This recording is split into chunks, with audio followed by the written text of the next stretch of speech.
Wake up, everybody. Thanks for tuning in. We've taken a little bit of a hiatus during the election before we dive in and discuss anything. Today's podcast, I'm bringing on Javi and Spencer at the same time for our first three-way. Get your minds out of the gutters, guys. So without further ado, on to our affiliates, Buzzsprout, the easiest way to begin your podcast. Sign up with Buzzsprout through the link in our show notes and get a $20 Amazon gift card after your second month. Using the equipment that you already have in a quiet space, upload to Buzzsprout, and your episodes are available everywhere podcasts are found. Apple, Google, Pandora, Spotify, and more. Instacart. Hundreds of grocers now at the ready to hand select items of your choosing. It's super easy. Use the app or head over to instacart.com to check them out. Ready to order? Follow the link in our show notes and let them know we sent you.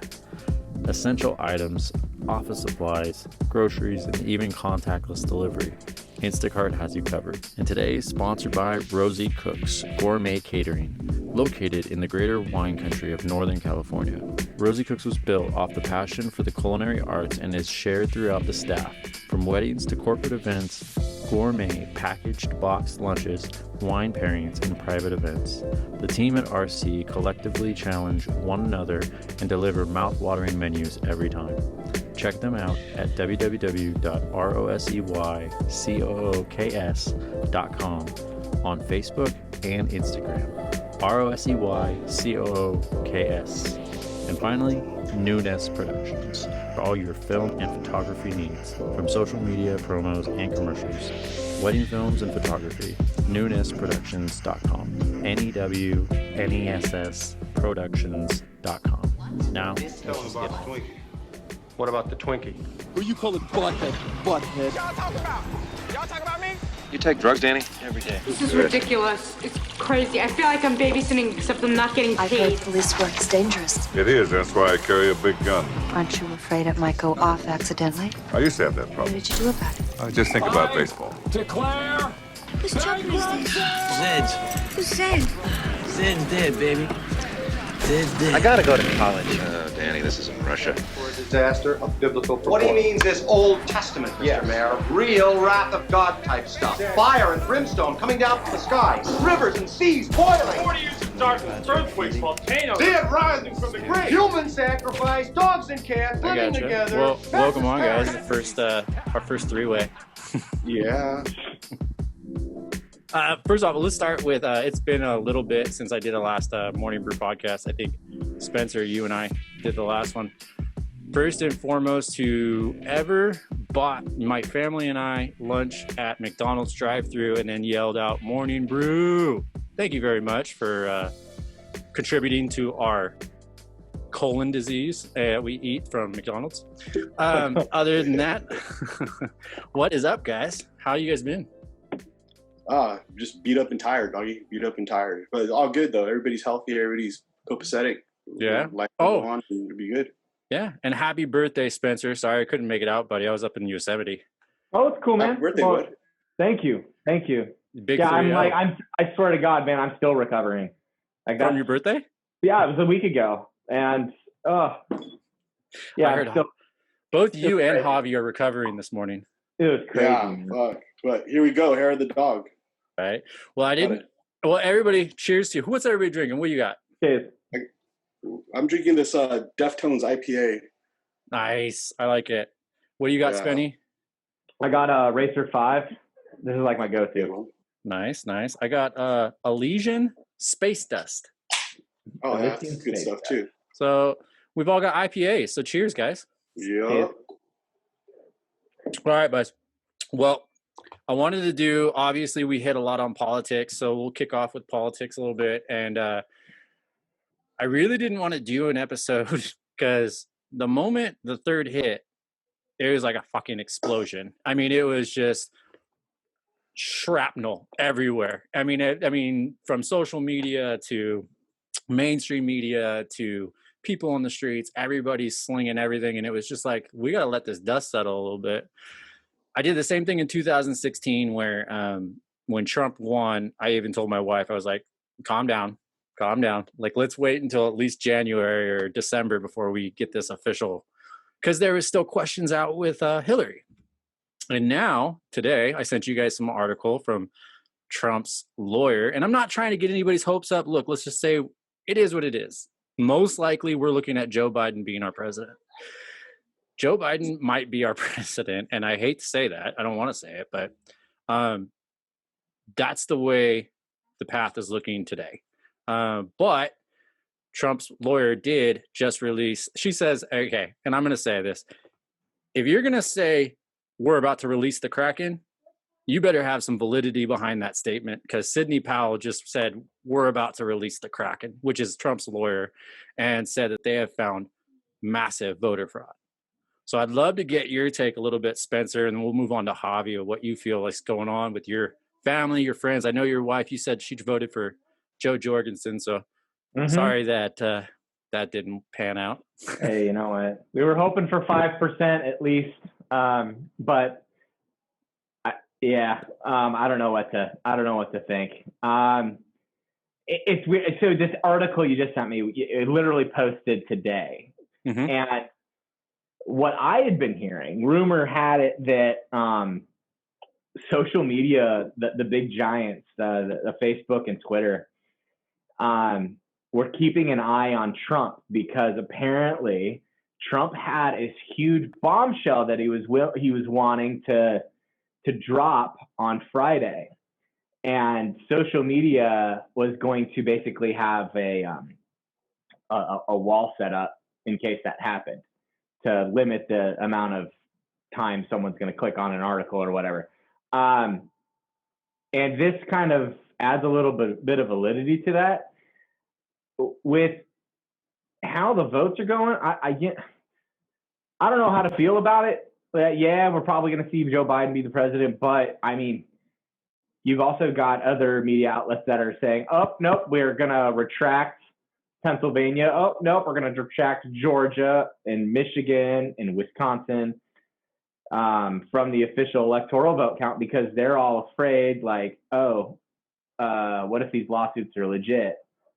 And they aren't going to call a winner for those states unless the lawsuits are settled. What are they retracting them from? I thought Epoch Times still, and I'm pretty sure that the New York Times hasn't even fully declared Arizona or Nevada. I could be wrong on that. That one is surprising me. New York Times is actually surprising me with the way that they're reporting this election. Pretty shocking. It was almost like a little bit of a Twilight Zone. You go to Fox and it was like, are you sure Fox isn't New York Times and New York Times isn't Fox? Yeah. But what about you, Javi?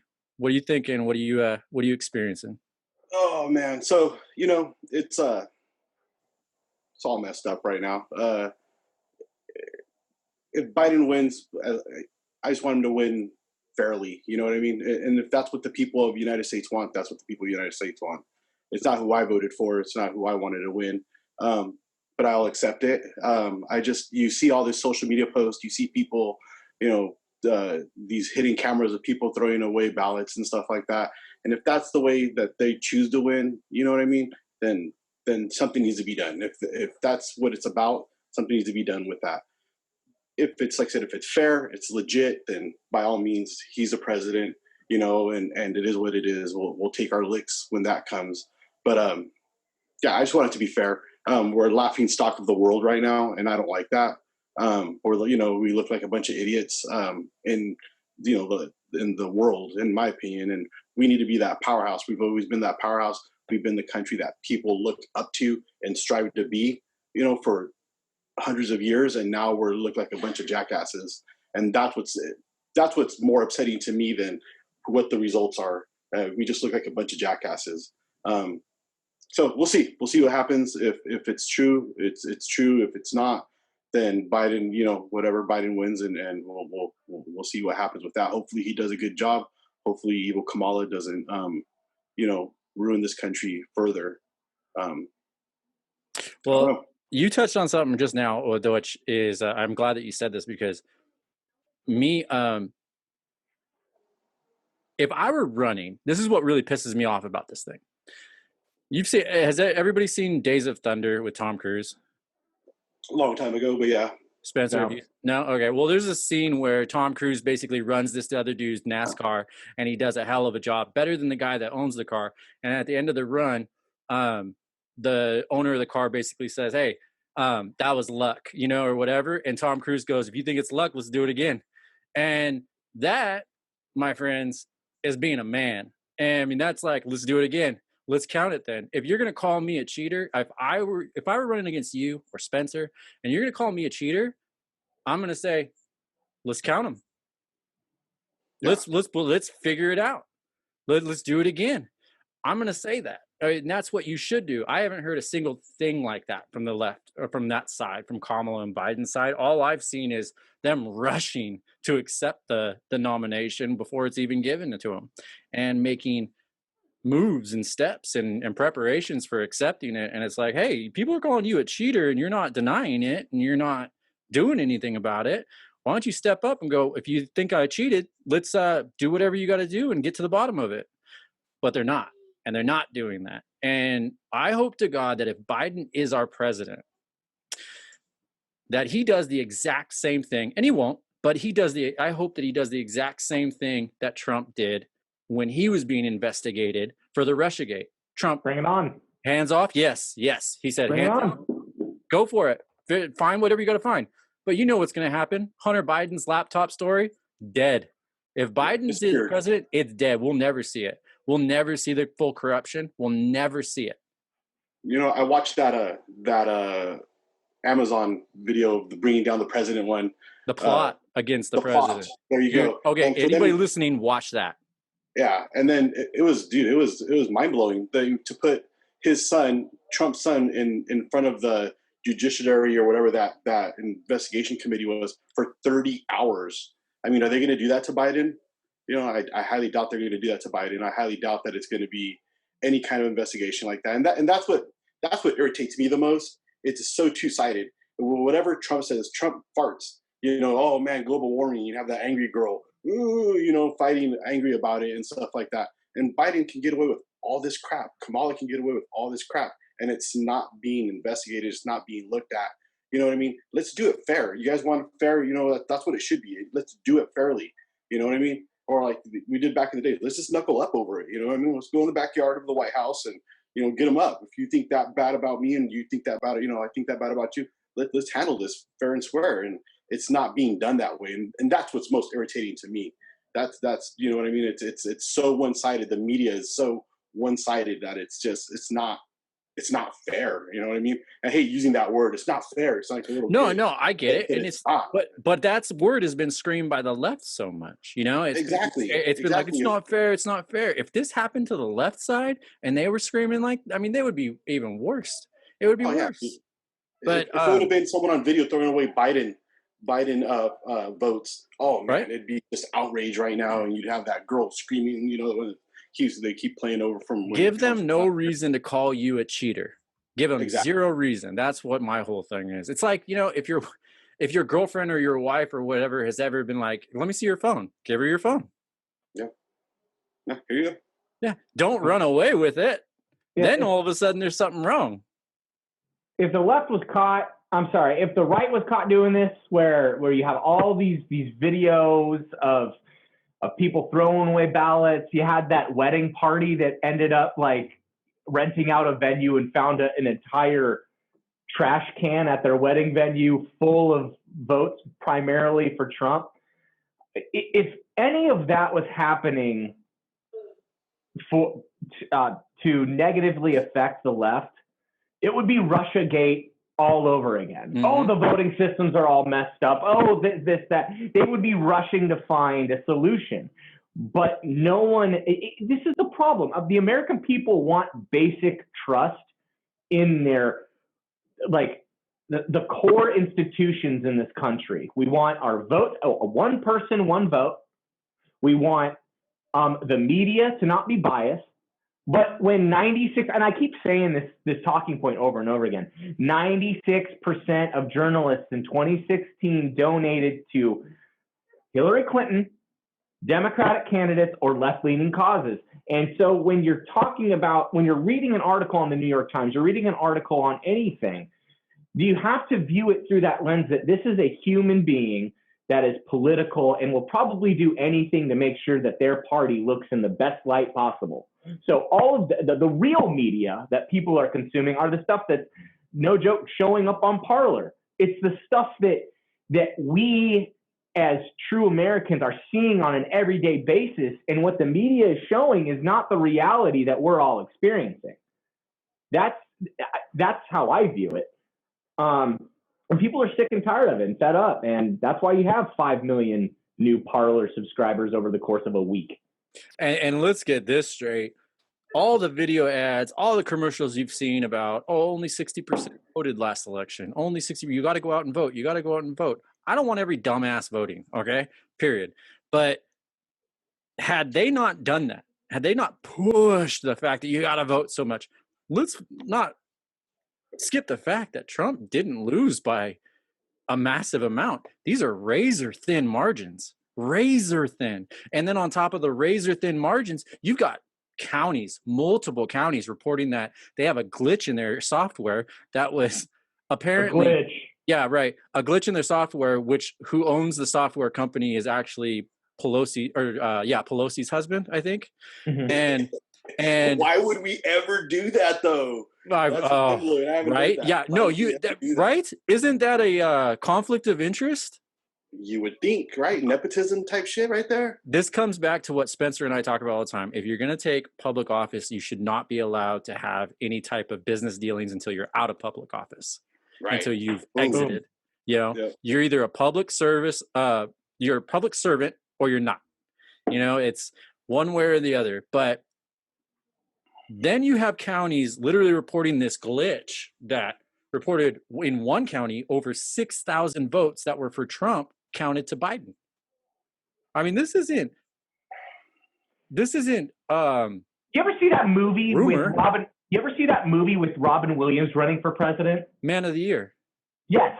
Yeah. It's an exact scenario. My favorite line in that movie. No, sorry, I didn't mean to cut you off. My favorite line in the movie though is when he goes, "I did not have sexual relations with that woman. I wanted to." Anyways, go ahead. This is the exact same scenario. No, it's the exact same scenario where you have. I was told, man, way back in the day, it's not a matter of how you voted; it's how it's counted, and who's counting it. And that 8 years ago when I heard that first, I was like, that's just conspiracy theory. But the more that this is going on, and the more I'm reading, the more I'm seeing, and dude, I've got family in freaking Michigan that are blowing up my phone telling me that this shit's rigged. I've got one that's friends with someone who worked the polls in Detroit, Michigan, and they are treating these elections offices that are counting the ballots like, do not come in. You are not allowed to come in, and that is illegal because you have legal ballot watchers out there that are trying to see what's going on, and they're not allowed in, and that's where a lot of these lawsuits are coming into play.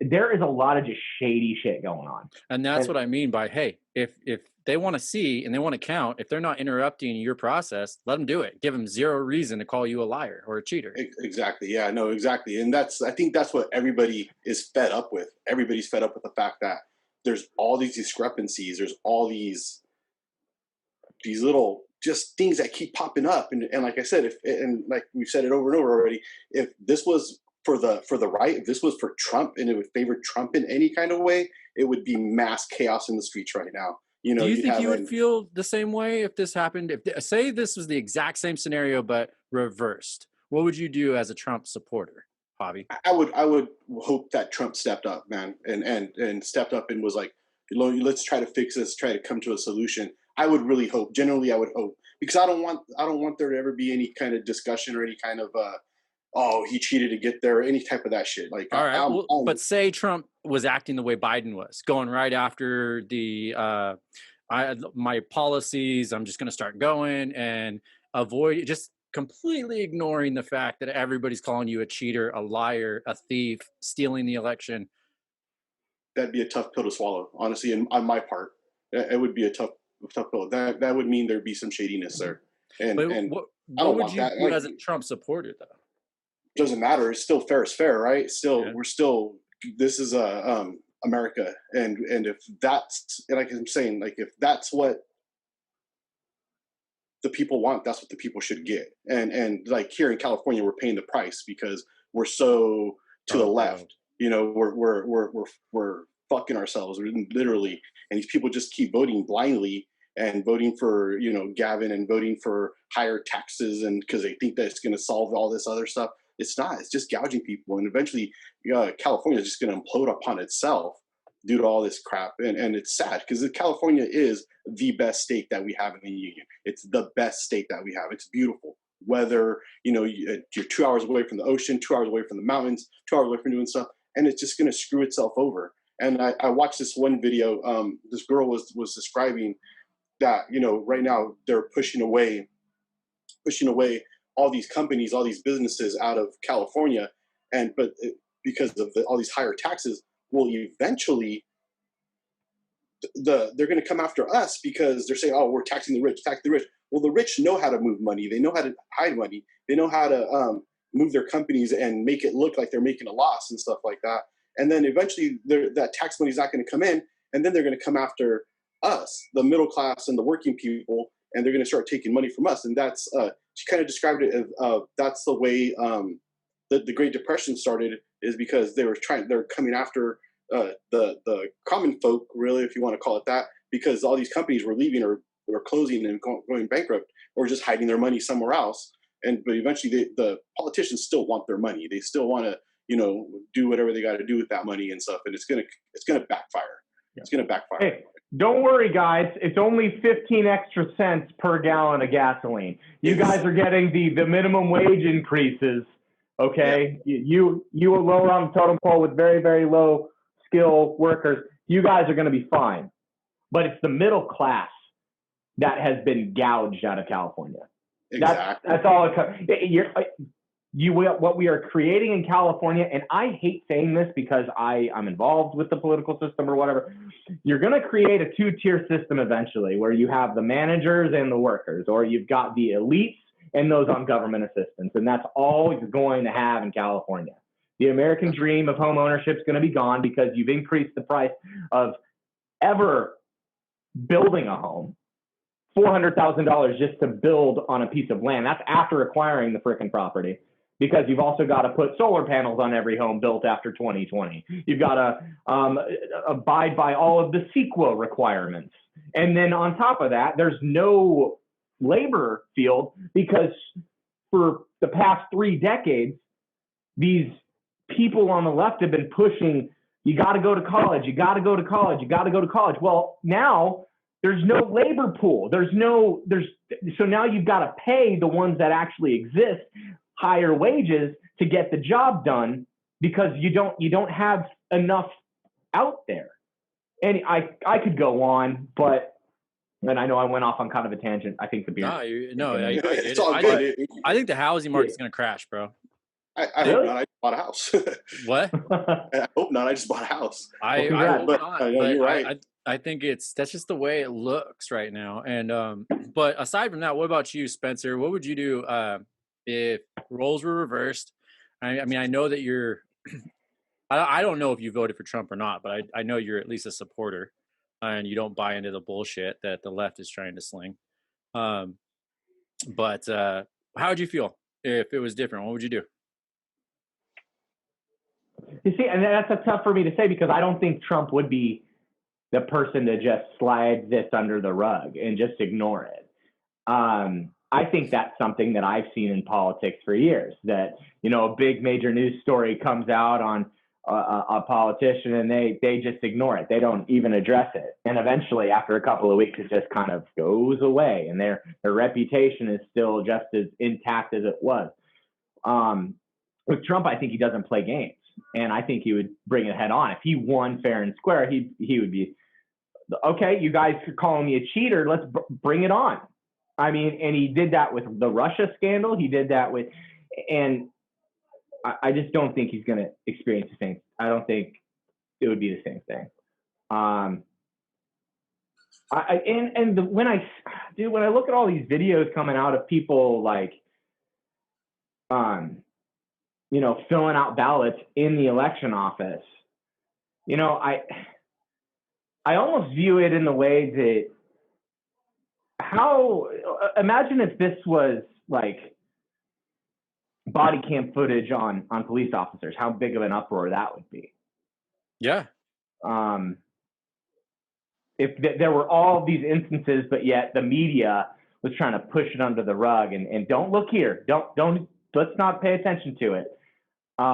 There'd be a lot of outrage. Those are my thoughts on that. Yeah, no, I get it. I think I would, the same thing, kind of like what both you and Javi said, I would hope that Trump would do the same thing he did with Russia, the same thing that he did with the whole, the scandals, is like, hey, let them do their jobs, let them investigate.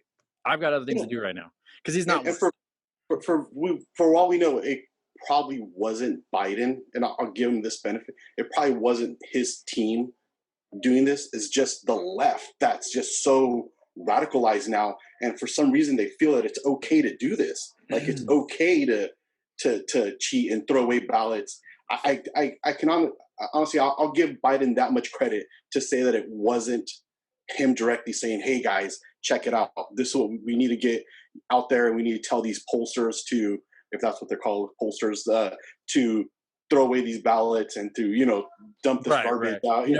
I don't think that either. I think it's just the mindset of this radical left that, for whatever reason, just because they hate Trump that much, because he's calling people out on their bullshit. You know what I mean? And people don't like that. Yeah, they don't like that. It's stupid. It's I don't even know. I don't know how to put it in words and how to describe it. Like it's crazy. It's sad. It's a sad state of events, man. It is. It's literally. Yeah, it is. Let us handle the politics in person, you and me talking about stuff, right? But when it comes to just simply counting the votes, let's eliminate the human aspect out of it 100%. Let's not make that process political at all. We can be political, me and you, but when it comes to individually counting the ballots and our votes, that needs to be hands off. Let's turn it into a completely computerized system. And even when I say that, there's this feeling in me that, like, okay, even the most perfect algorithms have bias. Right. Even, people. Well, look at the stimulus checks. Was it 1.2 million went to dead people? My point exactly. And in California, dude, I am not shitting you. Here in this very house, I got mailed ballots for my relatives. My step sister and my two stepbrothers got ballots delivered here. Well, guess what? They live actually technically up in Calaveras County. Guess what happened there? They got mailed ballots up there as well. I also have a friend that was a regular at a restaurant that I worked at. He sends a picture.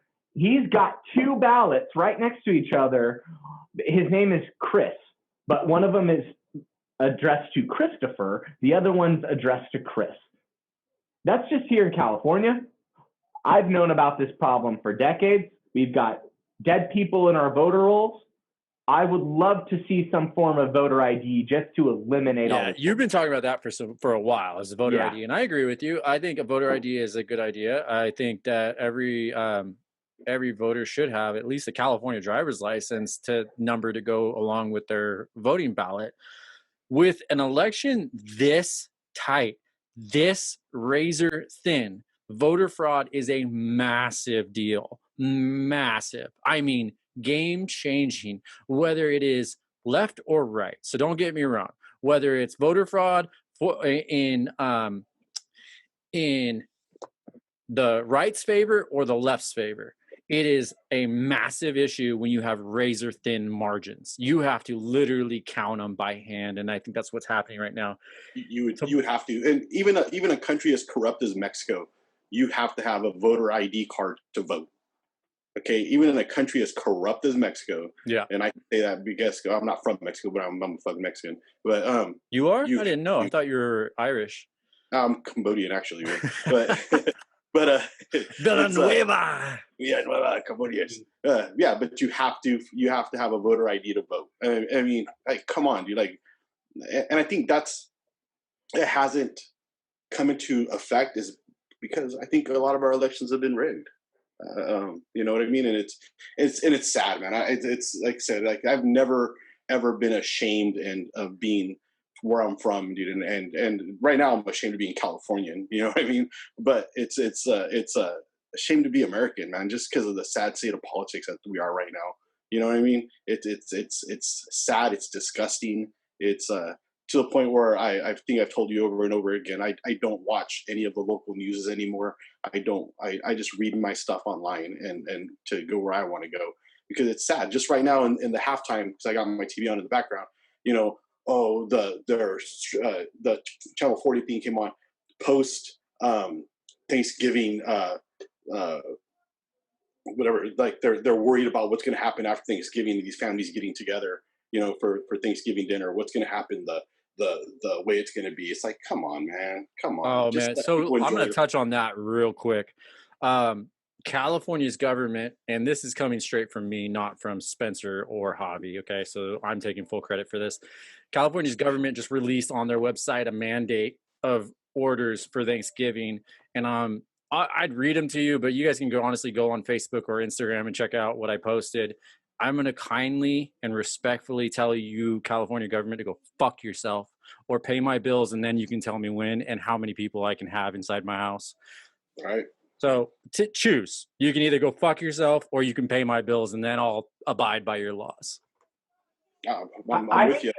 I hate the do as I say, not as I do shit. Like, I know people in government. Back when I was working in the assembly, we had members on the assembly education committee that were talking, oh my God, we need to send all these kids to public school. And I'm not really all that supportive of charters because they don't provide the same quality education. No, the truth is they're a competitor and they view them as a competitor. And yet they send their kids to private school. And this is and the same shit's going on today with COVID. Oh, all the public schools are closed? Huh. Okay, cool. We're going to send all of our kids to private school, ensure that those schools get waivers so that they can continue to, while the rest of you guys in the masses in California, you guys all have to suffer working your job, your 9 to 5, in addition to being basically a personal teacher's aide for your kid.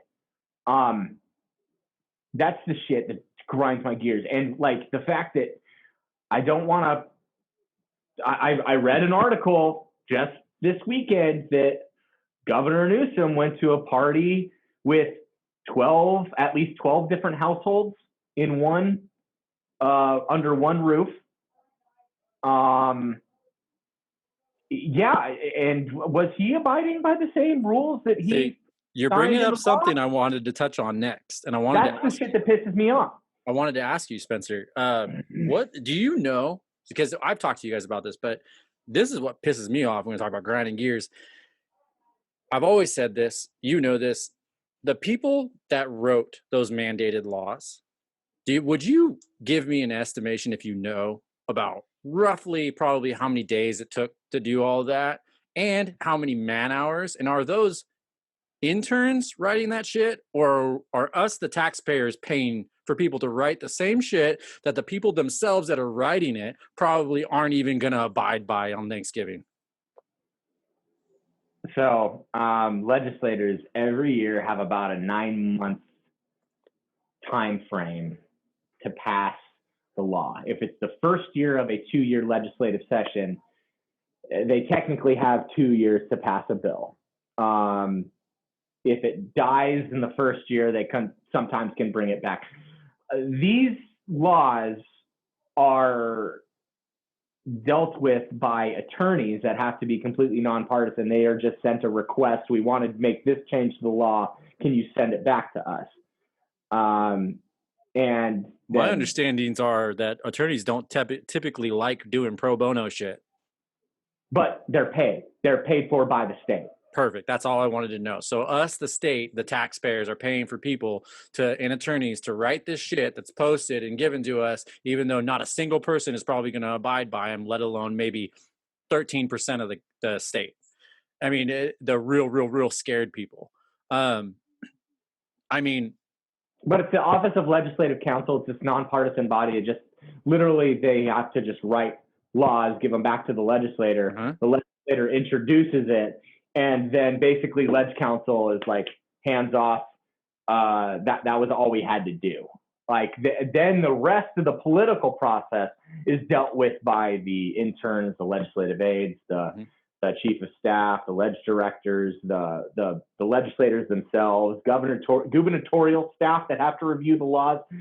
But what you're saying is that essentially in the beginning of the process, all the laws that we read on the California's website, and that was posted and everything and passed, was paid for by us, the taxpayers of California, which is the whole process. The whole process is paid for by taxpayers. That's what pisses me off, because we've got all money dumping into something like that, and California is bankrupt. $53 billion over 2 years in the hole. And we've paying people to write Thanksgiving laws. Wait, hold up. I'm sorry. But these Thanksgiving laws, no. Those are all, but yes, they are paid for by the taxpayers because we're paying, secretaries of the Department of Public Health and all of these other agencies to come up with these directives. And what happened was, because of Governor Newsom's executive order, those directives, that quote unquote guidance, are then translated as actual laws. So even though they're technically voluntary, because of Governor Newsom's COVID-19 executive order, that guidance is actually now mandatory when it's related to public health and COVID-19 specifically. I think just what I'm getting at is the whole COVID Thanksgiving laws that they posted were paid for by all of us, and it was absolutely ridiculous. And if we're looking at California as a business, I would fire the people that brought me those laws. I would fire them because it'd be like, you're wasting my fucking money. Not a single person is going to abide by this shit. We are so far into COVID that everyone has just COVID fatigue. You're right. No one is going to abide by it, especially when you're talking about like the two biggest family-oriented holidays. You're telling me that after 9 months of this bullshit, I've had to suffer not seeing my grandma since, no joke, February. You're telling me, like, my mom hasn't seen my grandma, and like, she's getting up there in age. We don't know how much longer our relatives are going to be with us. Shit, someone could die in a fucking car crash tomorrow. Like, sorry, I'm getting... No, you're good, man. It's a heated topic. Drink your beer, Spenny. Drink your beer. Let's all sip a beer real quick. Yeah, all right, cheers, everybody. I need to open another one. But you see what I'm saying? Like, these are the, like, yeah, we sucked it up. We sucked it up for Easter. We sucked it up for 4th of July. We even sucked it up for goddamn Halloween. I had my neighbors, like, literally with, like, fucking tubes from their balconies shoving candy when my kids opening it up and it's all over the lawn. Sorry. No, it's good, but no, I get it. We're all parents, and Javi, your kids are almost out of the house. But when you go through certain holidays like this, when your kids still are attached to your hip, I mean, Javi, these are big. I mean, you can't tell people they can't eat unless they remove their mask to take a bite and then put it back on while chewing. Go fuck yourself. I feel bad for the damn families that haven't had a stimulus check since fucking July. I didn't get a stimulus check. I still have yet to get a stimulus check. I feel, well, that's what I'm saying. And we're coming up on Christmas. What are we going to tell our kids? Oh, sorry, Santa isn't coming this year. Not to mention the fact that most businesses aren't even back in full swing, let alone have the ability to pay their employees. Small Business Saturday? No, that's not. There are no small businesses for Small Business Saturday to happen. Right. Yeah. I was downtown yesterday, downtown Lodi, and both me and Nancy had a couple of stressful weeks. So I told her last night, we're kind of getting ready to get at each other's necks. And I was like, hey, you know what? Let's go to dinner. Let's go to dinner and have some drinks. So we went to Lodi Beer Company and had some good food, and then we went to Bricks and Hops, which is one of my local little tap house places, a little pub, And just seeing them, man, and if you went in there on a Saturday night before, good amount of business, everybody's drinking, everybody's having fun in there. And yesterday, I mean, there was a good amount of people. There was probably like 15 people when I walked in there, and we ended up closing it down and paying the price this morning for it. But we ended up closing it down and stuff, and we had a great time, and we got to see people we haven't seen in a while. And they were talking like, yeah, we've been talking with Thornton House to take over their parking to spread out, but now they're going to close it down again. So all this was kind of being done for nothing. We spent the money, but now like we don't know. Like they're scared to spend money to set stuff up because they don't know what this fuck face is going to do. This governor, and it's sad, man. This business is like hanging on by a thread. They have people volunteering to work in there right now just to help keep the flow. You know, and that's what it takes. Like we try to, you know, when we order food, we try to, you know, order locally to keep these restaurants going and stuff. And but it's sad. And it's, you know, I've been blessed. I've been working, you know, still consecutively through this whole COVID. So is Nancy. But, you know, for these families that these families that are losing and these businesses that, you know, put their hard sweat and tears into everything. Now they're going away, and they're going away because of all this mandate stuff. And it's just bullshit, man. It's not, again, I hate to use the word, it's not fair. It's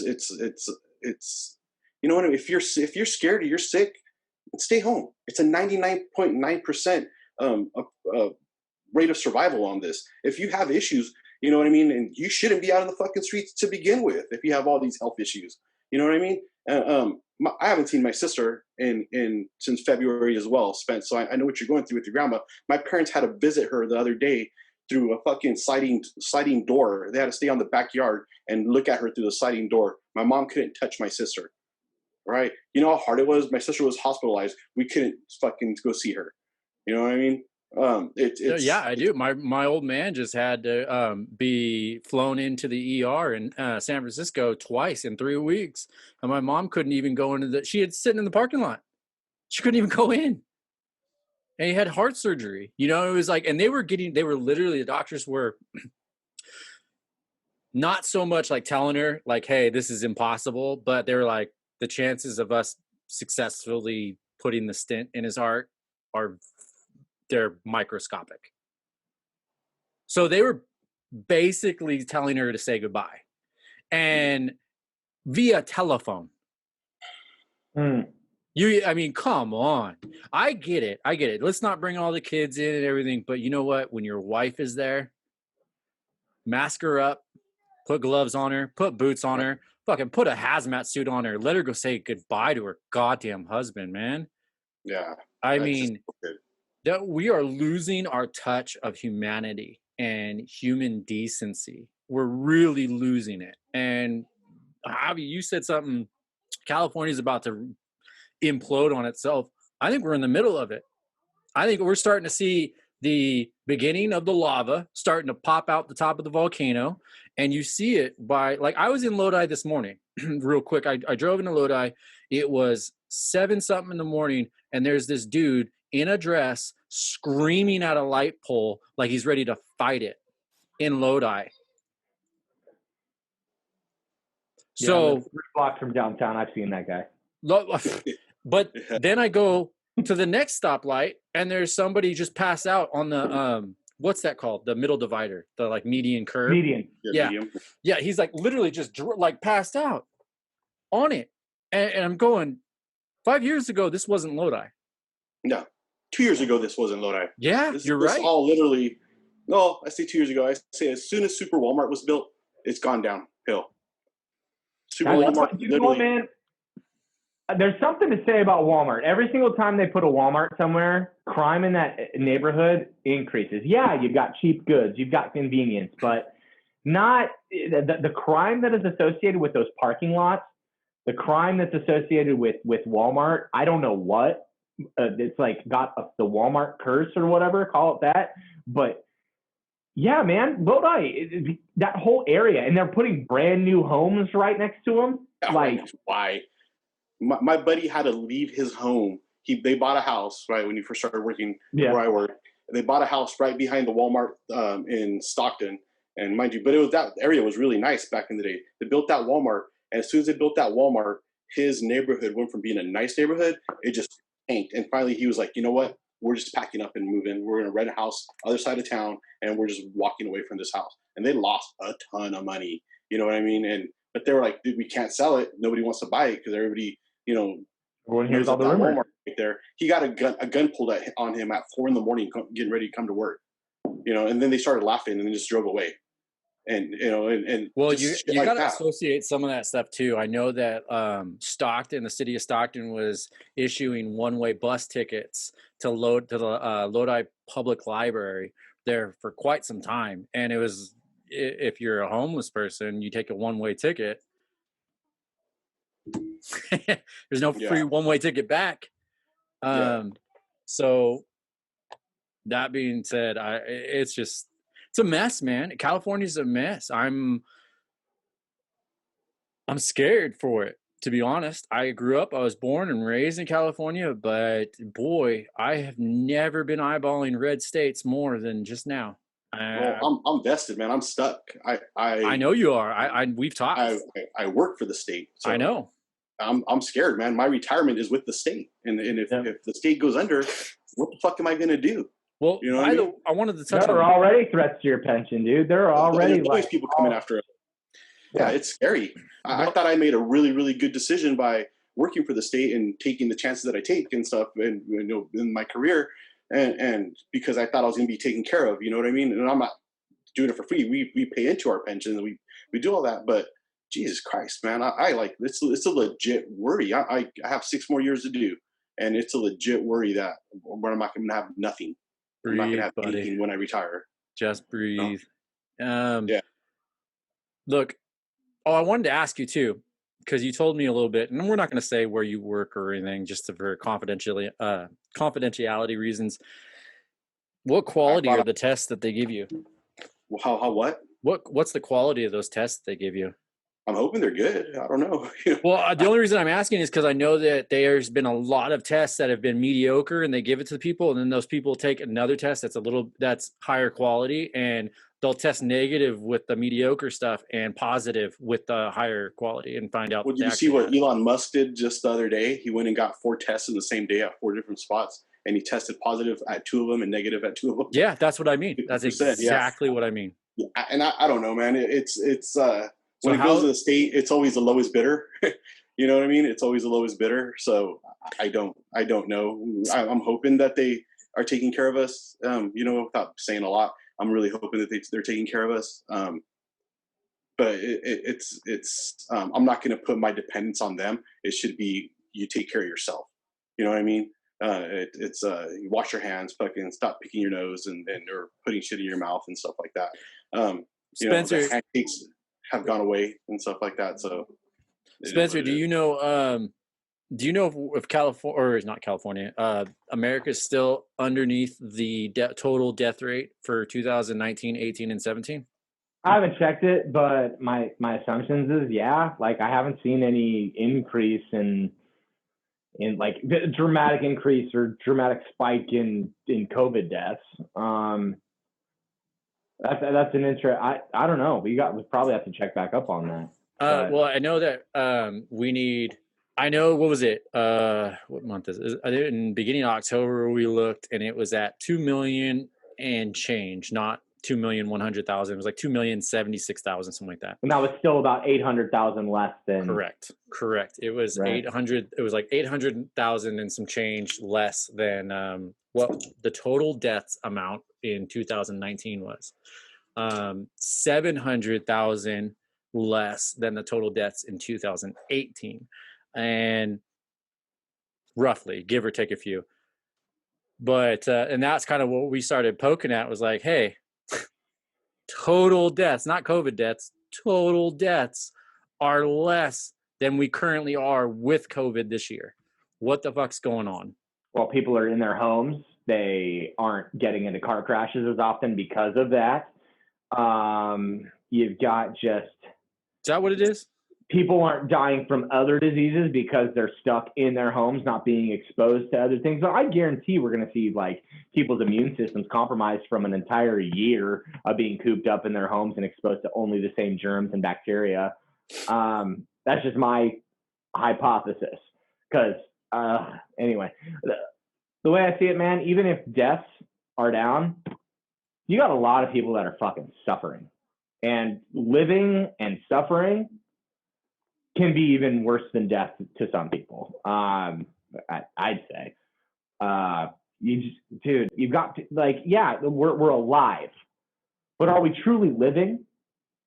Yes, you're alive, but you've invested so much in your business, or you've invested so much in, your work, and you love your job, and that's all of a sudden stripped away. You're talking about people, not only their lives, but their livelihoods. And to some people, their businesses are their lives. To some people, without that aspect of their life, they don't want to live anymore, right? You've taken all the joy and the fun out of living. Just to say, oh, I'm COVID negative. Well, who gives a shit? Sorry. But a lot of people want to fucking live. They want to go to a concert again. For me, I'm huge on music. I got my, I see Excalibur back there. Thanks, man. Yeah, it's work in progress. But yeah, dude, it's just people. It's not just about being alive. It's the experiences, and those have been stripped away. And what was the point of 2020? Can anyone say they actually enjoyed it? They learned that. They didn't. Yeah, I'm waiting for this year to end. And so yesterday we took an Uber because I knew that there were going to be a bunch of DUI checkpoints yesterday. So the Lodi reports it that they're going to get ready to do it. So when we got home from running around, we started drinking because that's how stressed out we were. And then that's when I told him, I say, let's get the fuck out of here. And so we took an Uber, and it's this older guy, and just talking to him, and we're talking. He brought up COVID and stuff in the state, and our little 4-minute ride. And he said, he says he has 6 grandkids, and none of them are in school right now. And the psychological effect it's having on these kids, not being able to we're going to raise a bunch of introverts and hermits, you know what I mean? And people that just don't know. That's what's wrong with society right now with the whole millennials, is they don't know how to communicate with people and talk to people. And I see it because we have a lot of millennials that are working for us right now, and they don't know how to have a conversation with people because they can't sit there and text, and send emojis and stuff like that. And that's what we're creating right now. We're going to create this whole entire society and culture of, man, what it is. And like I said, my family, I come from a huge family. I'm used to being around all my aunts and uncles and my cousins. I haven't seen anybody besides on social media.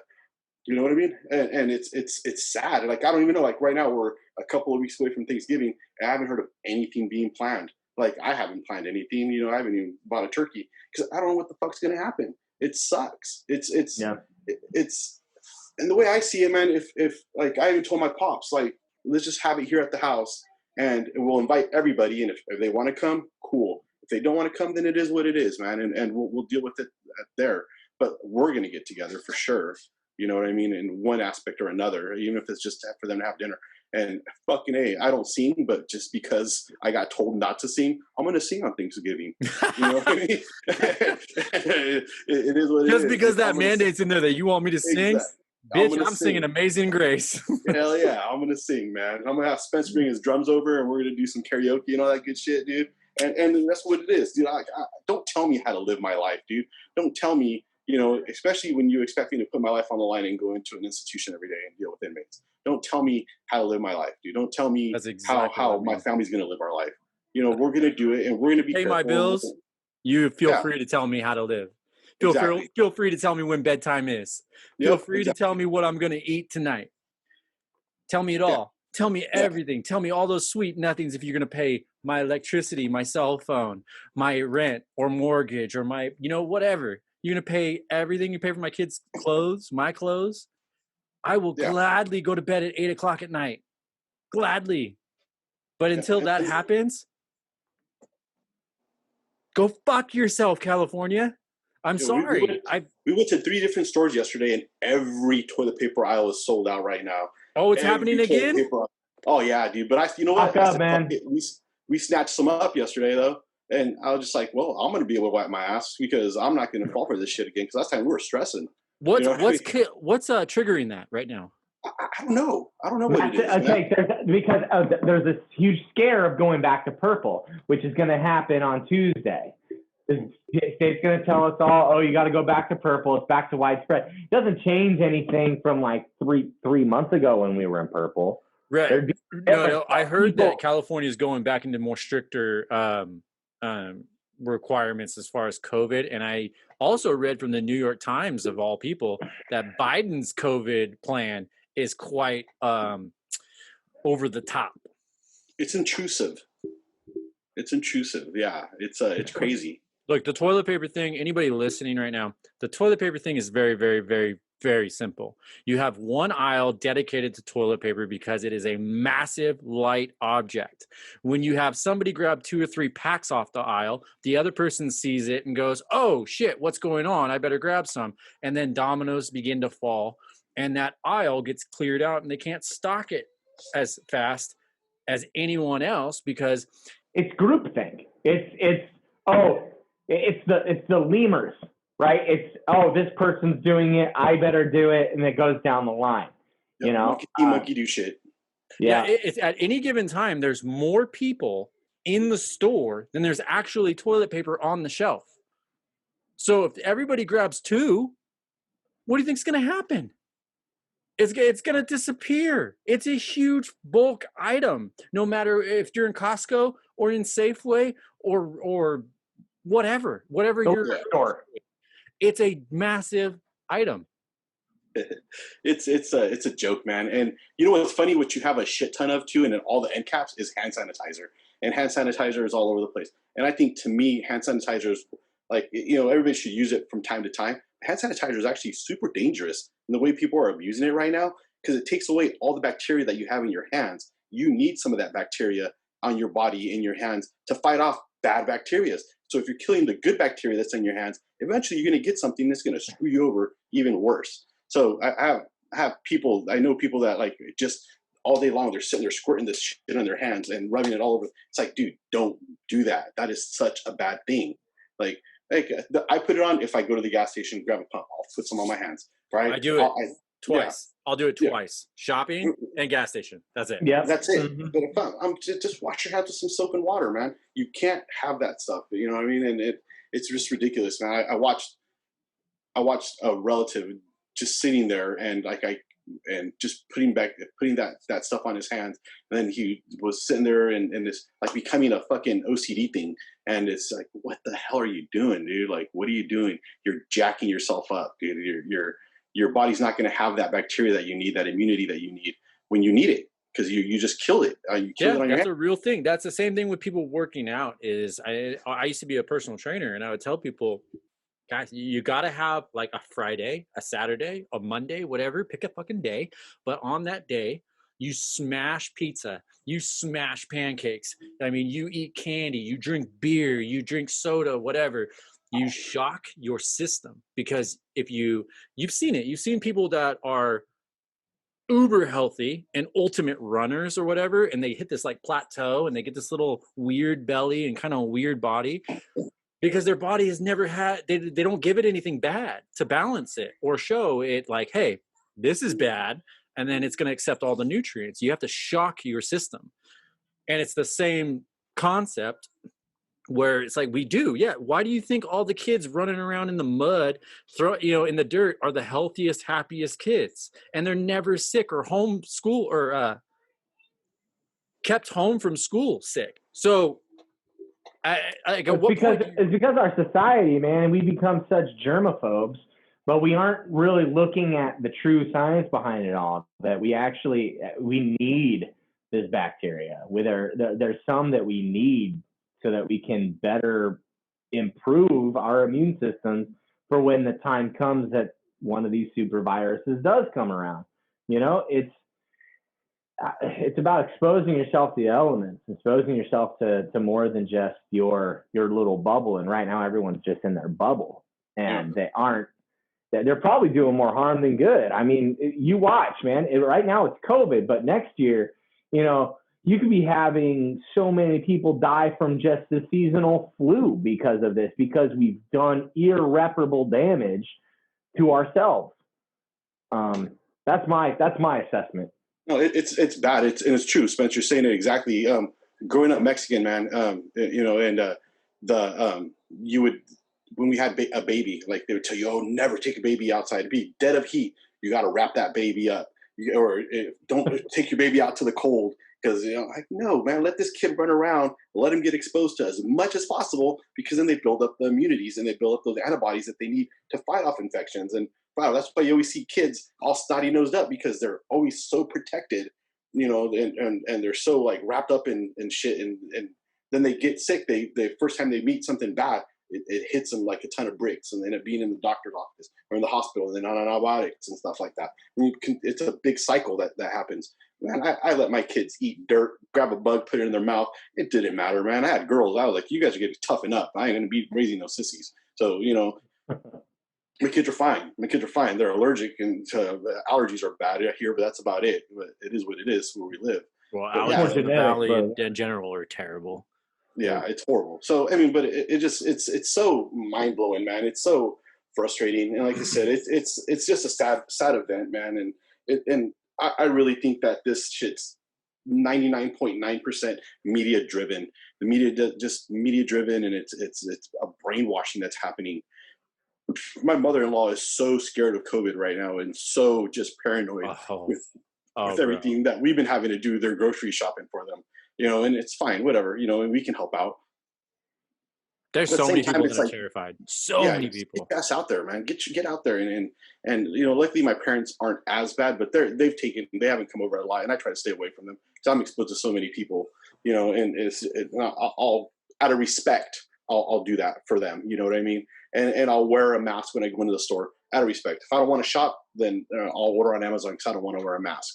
But you know what I mean? It's people are getting pissed, and they're pulling them off. I mean, I'm seeing almost 50-50 people with masks and without in stores now.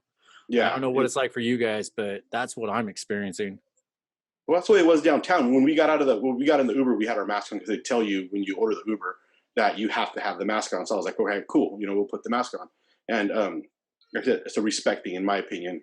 Mm-hmm. And then we get out in downtown, and I'm like, do we leave our masks on? Because I'm seeing everybody except for the servers with no masks on. So I was like, cool, pop them off. And the rest of the time we didn't wear a mask. We walked from one spot to the other. Nobody was wearing a mask that we were around. We got to eat outside too, and it was cold as hell. So I didn't even get to enjoy my food that much. I was shivering, and I'm insulated. Man. So that's why you drank so much to warm up. Amen. And a freeze, buddy. Yeah, that's right. That's just right. No, it's crazy, man. It's the whole shit show of it all is just. I think that's why I kind of took a little hiatus from the podcast, is because it was so much. It was overwhelming. It's like, hey, I gotta watch this play out a little bit before I talk about it. And that's good, man, because there's so many people out there that just have these knee-jerk reactions. And when stuff comes up, let's fully digest it. Let's fully get out of the mode of being angry, or get out of the mode of just watching it and having that just initial reaction. No, let it play out. Let's take a week. Let's take two. Now it's 2 weeks after the election. We've had time to process it, understand that there's still pending lawsuits. Biden will probably still be the president. I'm still dealing with the effect of, oh shit, we're going to go back to purple. This really fucking sucks. But I'm tired of people just having these initial just reactions and end up having to eat crow later. Because they said some stupid shit out of anger. Right. Yeah. And that's why I try to have validity or some facts behind what we talk about. Look, again, I'll say it again. If Biden's the clear, fair winner, and Biden's the clear, fair winner. It is what it is. I'm not going to throw a fit about it. I'm not happy about it, but I'm not going to throw a fit about it. The beautiful thing about our country, and I said this about Obama when a lot of my ex's family and stuff was calling him the next Hitler, was, look, he can't be. The beautiful thing about our Constitution is you get 2 terms max and you're done. Yep. So Biden's in. I mean, he's not going to get reelected for a second term. the shitty thing about Biden going in on my end is all the corruption and stuff we were starting to uncover is now not going to be surfaced, and it's going to be covered back up. We're going to kick some dirt back over it. Kamala, as far as Kamala goes, look, chick only got the nomination because she's black. If she was Asian or white, she wouldn't be there. I've said it all along. And if you think otherwise, feel free to message me. But if she wasn't black, she wouldn't have been VP, period. End of story. Other than that, this whole thing's, it's a shit show. You've got half the country believing we've got Joe Biden as president, and you've got half the country waiting for bombshells to drop, which are being promised by the right. And it is dividing all of us. It divides our families. It divides, I'm sure, Javi, I know that you said something about you've got some family members are pretty upset you're a Trump supporter. But it's divided us all, and finding that middle ground where we all come together is getting more and more difficult. Yeah. I, when you were talking about that, all I can think about is, are things really going to change under Biden than they were for Trump? Like initially, like the original, like, let's talk about let's talk about the systemic problems. People are all outraged about, children being locked up in cages. Well, who established that in the first place? That was Biden and Obama. Let's clarify that one. Let's just clarify that. So you got all these calls to solve immigration reform, voter fraud. There's even talk of like, hey, let's institute term limits on Congress, right? Will any of that happen under Biden? According to the history, it's just, for me, it's just, this shit's going to still go on, but it's just the only difference is the media isn't going to chastise Biden for it, right? Like, kids will still be locked up in cages, only the media isn't going to talk about it because, oh, no, it's being done under Democrat control. So let's just not talk about this right now. And they had a chance in 2008 when they had Congress and Obama. They had Democrat everything to solve immigration reform, and they dropped the ball. It could have happened at the same level of success as passing the Affordable Care Act, but they didn't care about it enough. Well, what you said earlier in the beginning of this podcast was you had, what was it? What percentage of journalists did you say donated? 96% of journalists have donated to Hillary Clinton, Democratic-leaning causes, or Democratic candidates. Perfect. I would appreciate it if you stopped calling them journalists, because journalist is a respectful term that they don't adhere by being told what to and to not post, send out, or release to us, the society. People that do that without anybody behind them telling them what they can and can't do, those are journalists. Those are real journalism, or that's real journalism. Journalism is almost dead because you can't do anything without having somebody proofread it and then allow you to say this and not allow you to say that. So we all can stop calling them journalists. That'd be great, because that's bullshit. There is no such fucking career anymore. So my thing, I think Joe Biden, and the reason that the Democrats, when they were doing their what's the correct term, when they were doing their process to get elected as to who was going to be the presidential candidate, nomination. I think, what is it? The nomination process? Yeah, the nomination process. I think they all conceded to Joe Biden because he's just a fucking puppet. He's a puppet, and they're going to be able to do all the strings, pull all the strings that they need for him to be in there and get what they want and get their agenda. The four chicks, whatever they're called, the four ladies, AOC and the other terrorist lady that's in Minnesota and all the other people. they're like, go ahead, let him have his time right now, but we're going to get what we want out of it. Like, we're going to be able to, I got to close the store. We're going to be able to tell him whatever we want, because the motherfucker's like 79 years old, and you can tell that he's not of right state of mind, man. And they're just going to be able to pull his strings and tell him, hey, this is what's going to do. And I think that's why Kamala Harris is in there. Our president is going to be Kamala Harris. Absolutely. Within 2 years.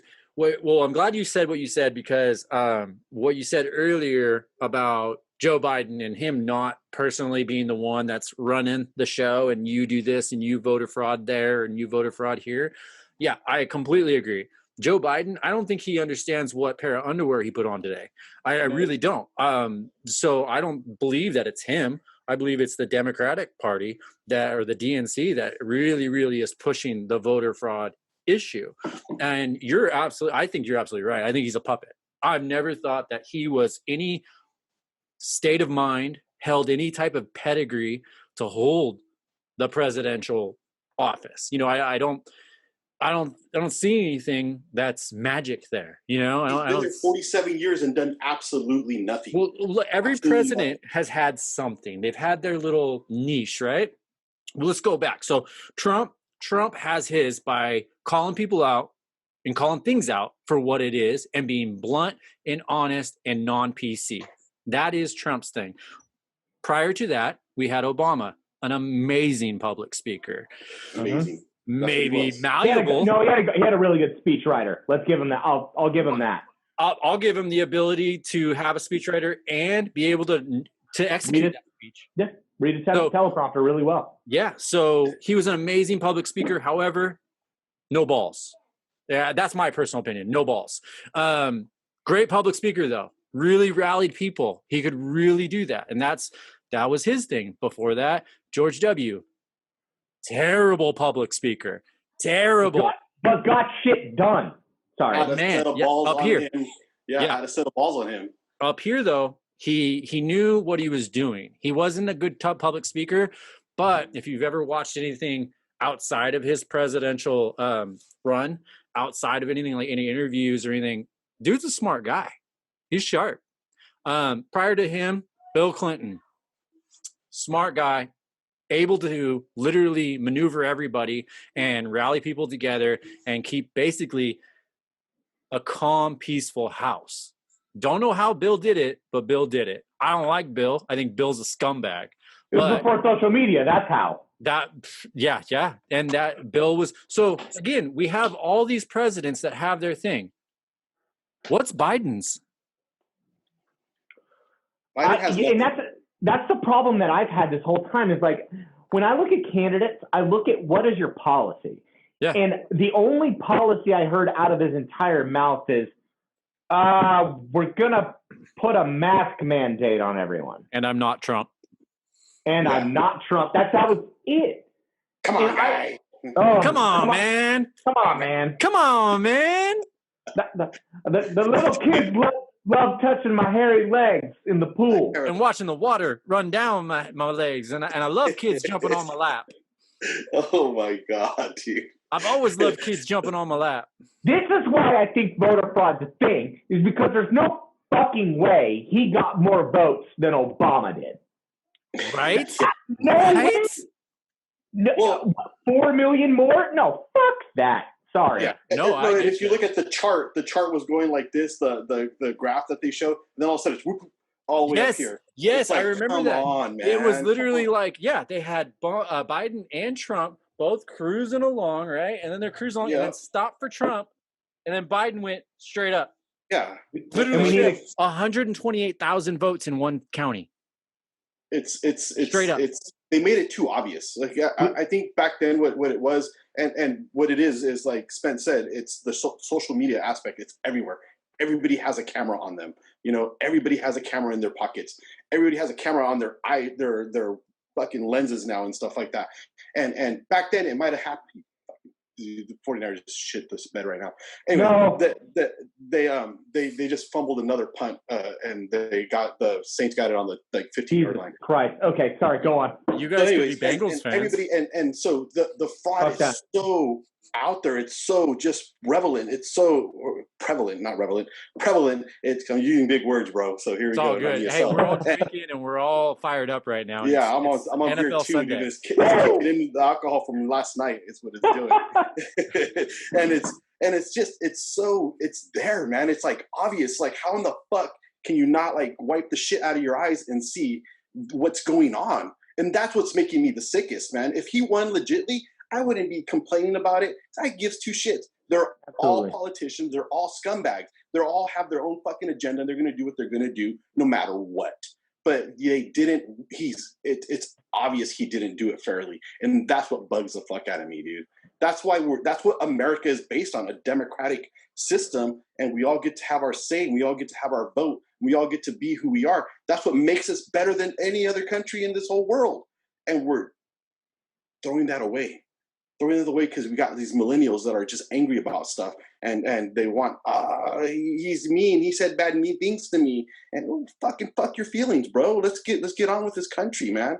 Let's unite. Let's do something. Yeah, it doesn't so go matter. be offended. Was it Mitch Hedberg, or was it Mitch Hedberg? I don't know. This is a comedian. It's like, I'm offended. So go be offended. He's like, so when did sticks and stones become irrelevant? He's like, we teach this to kids, for Christ's sake. He's like, so go be offended. You have the right to go be offended, but don't go shove it down my throat. When we were, my kids were little, and we'd be at like family get-togethers. My cousin hurt my feelings. Well, go fucking punch him. It is what it is. Call him a dick. Fucking call me. Go come over here and hurt your feelings. Fucking feelings ain't shit. Get out of here. Go. What do you want me to do? Yeah. You got kids. You are in charge of your own feelings. And if you are offended, so be it. Right.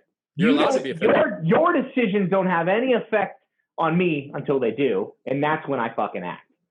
But your feelings, sorry. It's ridiculous, man. It's a sad state of affairs, man. It's sad that this country's come down to that. I have to respect your feelings before I care about them. Exactly. Fair point. Yeah. By the way, I just was reading up on this. Someone sent me this, that the former Dominion voter system VP, and he is the current patent holder, has ties to Antifa. So this is the voting system that is counting the votes, and he apparently has had conversations with Antifa leaders across the country. Send me that. Why I'm not even surprised, honestly. I'm not even surprised. Like, it's not even like you hear news like that before, you'd be like, it's like, yeah, okay, makes sense. Makes sense. It's crazy, dude. Sad state of affairs that we're in. It's embarrassing. It is extremely sad. Well, look, tomorrow's Monday, which people might be listening to this today, which means Sidney Powell and the rest of her attorney team might be releasing tomorrow what's going on now that we're back into the work week. So definitely pay attention to that. I'm going to be paying attention. I really wanted to, like I said, let the dust settle from all this because it was just insane. Too much going on. My Facebook feed blew up after November 3rd. And boy, let me tell you, for the people that are screaming and saying on the left that if we cheated, so be it, we got there, I guarantee you won't be saying that when it goes the other way.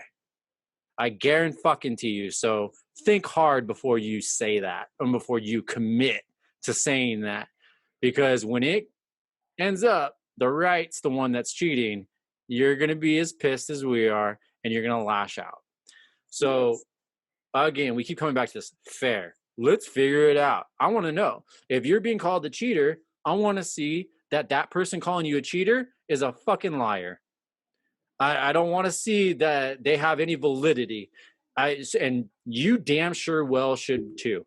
If I called you, Javi, or you, Spencer, a cheater in poker or something, you're going to roll up your sleeves. You're going to be like, what you got, bro? Like, where? Call it out. Show me. You're not going to just move on. Yeah, it's just like the analogy you used earlier, dude. When your wife's like, "Well, what are you doing on your phone? What are you hiding?" I'm not hiding the goddamn thing. Here's my phone. Use it. And check it out. Like, yeah, you're gonna want to defend yourself. You're gonna want to have no doubt, that you won. That I want to erase that doubt. Exactly.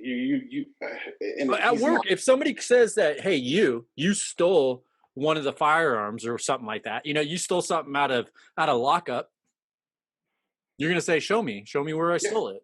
Show me where. You guys go check my truck. Go check whatever. Come check my site. Prove it. Yeah, pat me down. It's stupid. Yeah, it's go into my locker, whatever. You're gonna say that because you're innocent and you want to be proved. Not only you're innocent, but you want to be proven innocent so that they can continue with finding out where it really is, or just to eliminate the worry altogether. Yep. Yeah. Yep. No, it's like I said, I don't know, man. It's a sad state of affairs. I keep saying that over and over again, but it really is, man. Because having family here and then having family in Mexico, and when they come down here, they enjoy their time here and stuff like that. And they always tell me like some of the horror stories from Mexico and the government. And I follow a lot of the government. I follow a lot of the cartel stuff, and I'm into that stuff. And just seeing what we become, we're not any better anymore than these countries that are all corrupt and stuff like that. We're not. It's like the curtain got pulled back on Oz, the Wizard of Oz, and we see that it's just a little munchkin guy with a big microphone, and it's all fraud. Well, to what you and Spencer are saying, I do. I agree with you. I think that part of the big reason why we see it now is social media, is that the cameras are on every phone, everything. There's never been this widespread access to information that we have today. And I don't think the people in office that are trying to have any type of fraud, any type of collusion, really understand that until they're caught. And then it's like, oh, shit. And by the way, Sidney Powell, I keep mentioning her name, she was on Fox saying that these are felony charges. These are felony fraud. Voter fraud is felony fraud. And they have uncovered multiple states. And so if, again, there's any validity to what she's saying, shit's about to blow up. And if there's not, if it is a cut and dry case that there's no validity, we will move on smoothly. But from here on out, I guarantee it won't be smooth. Yeah. What's that word? Spence, maybe you can help me out on this. When is it tyranny or treason against the country? Treason. It would be treason, right? Tyranny. Yeah, it would. It would. Right, when you commit a crime against your country. Treason.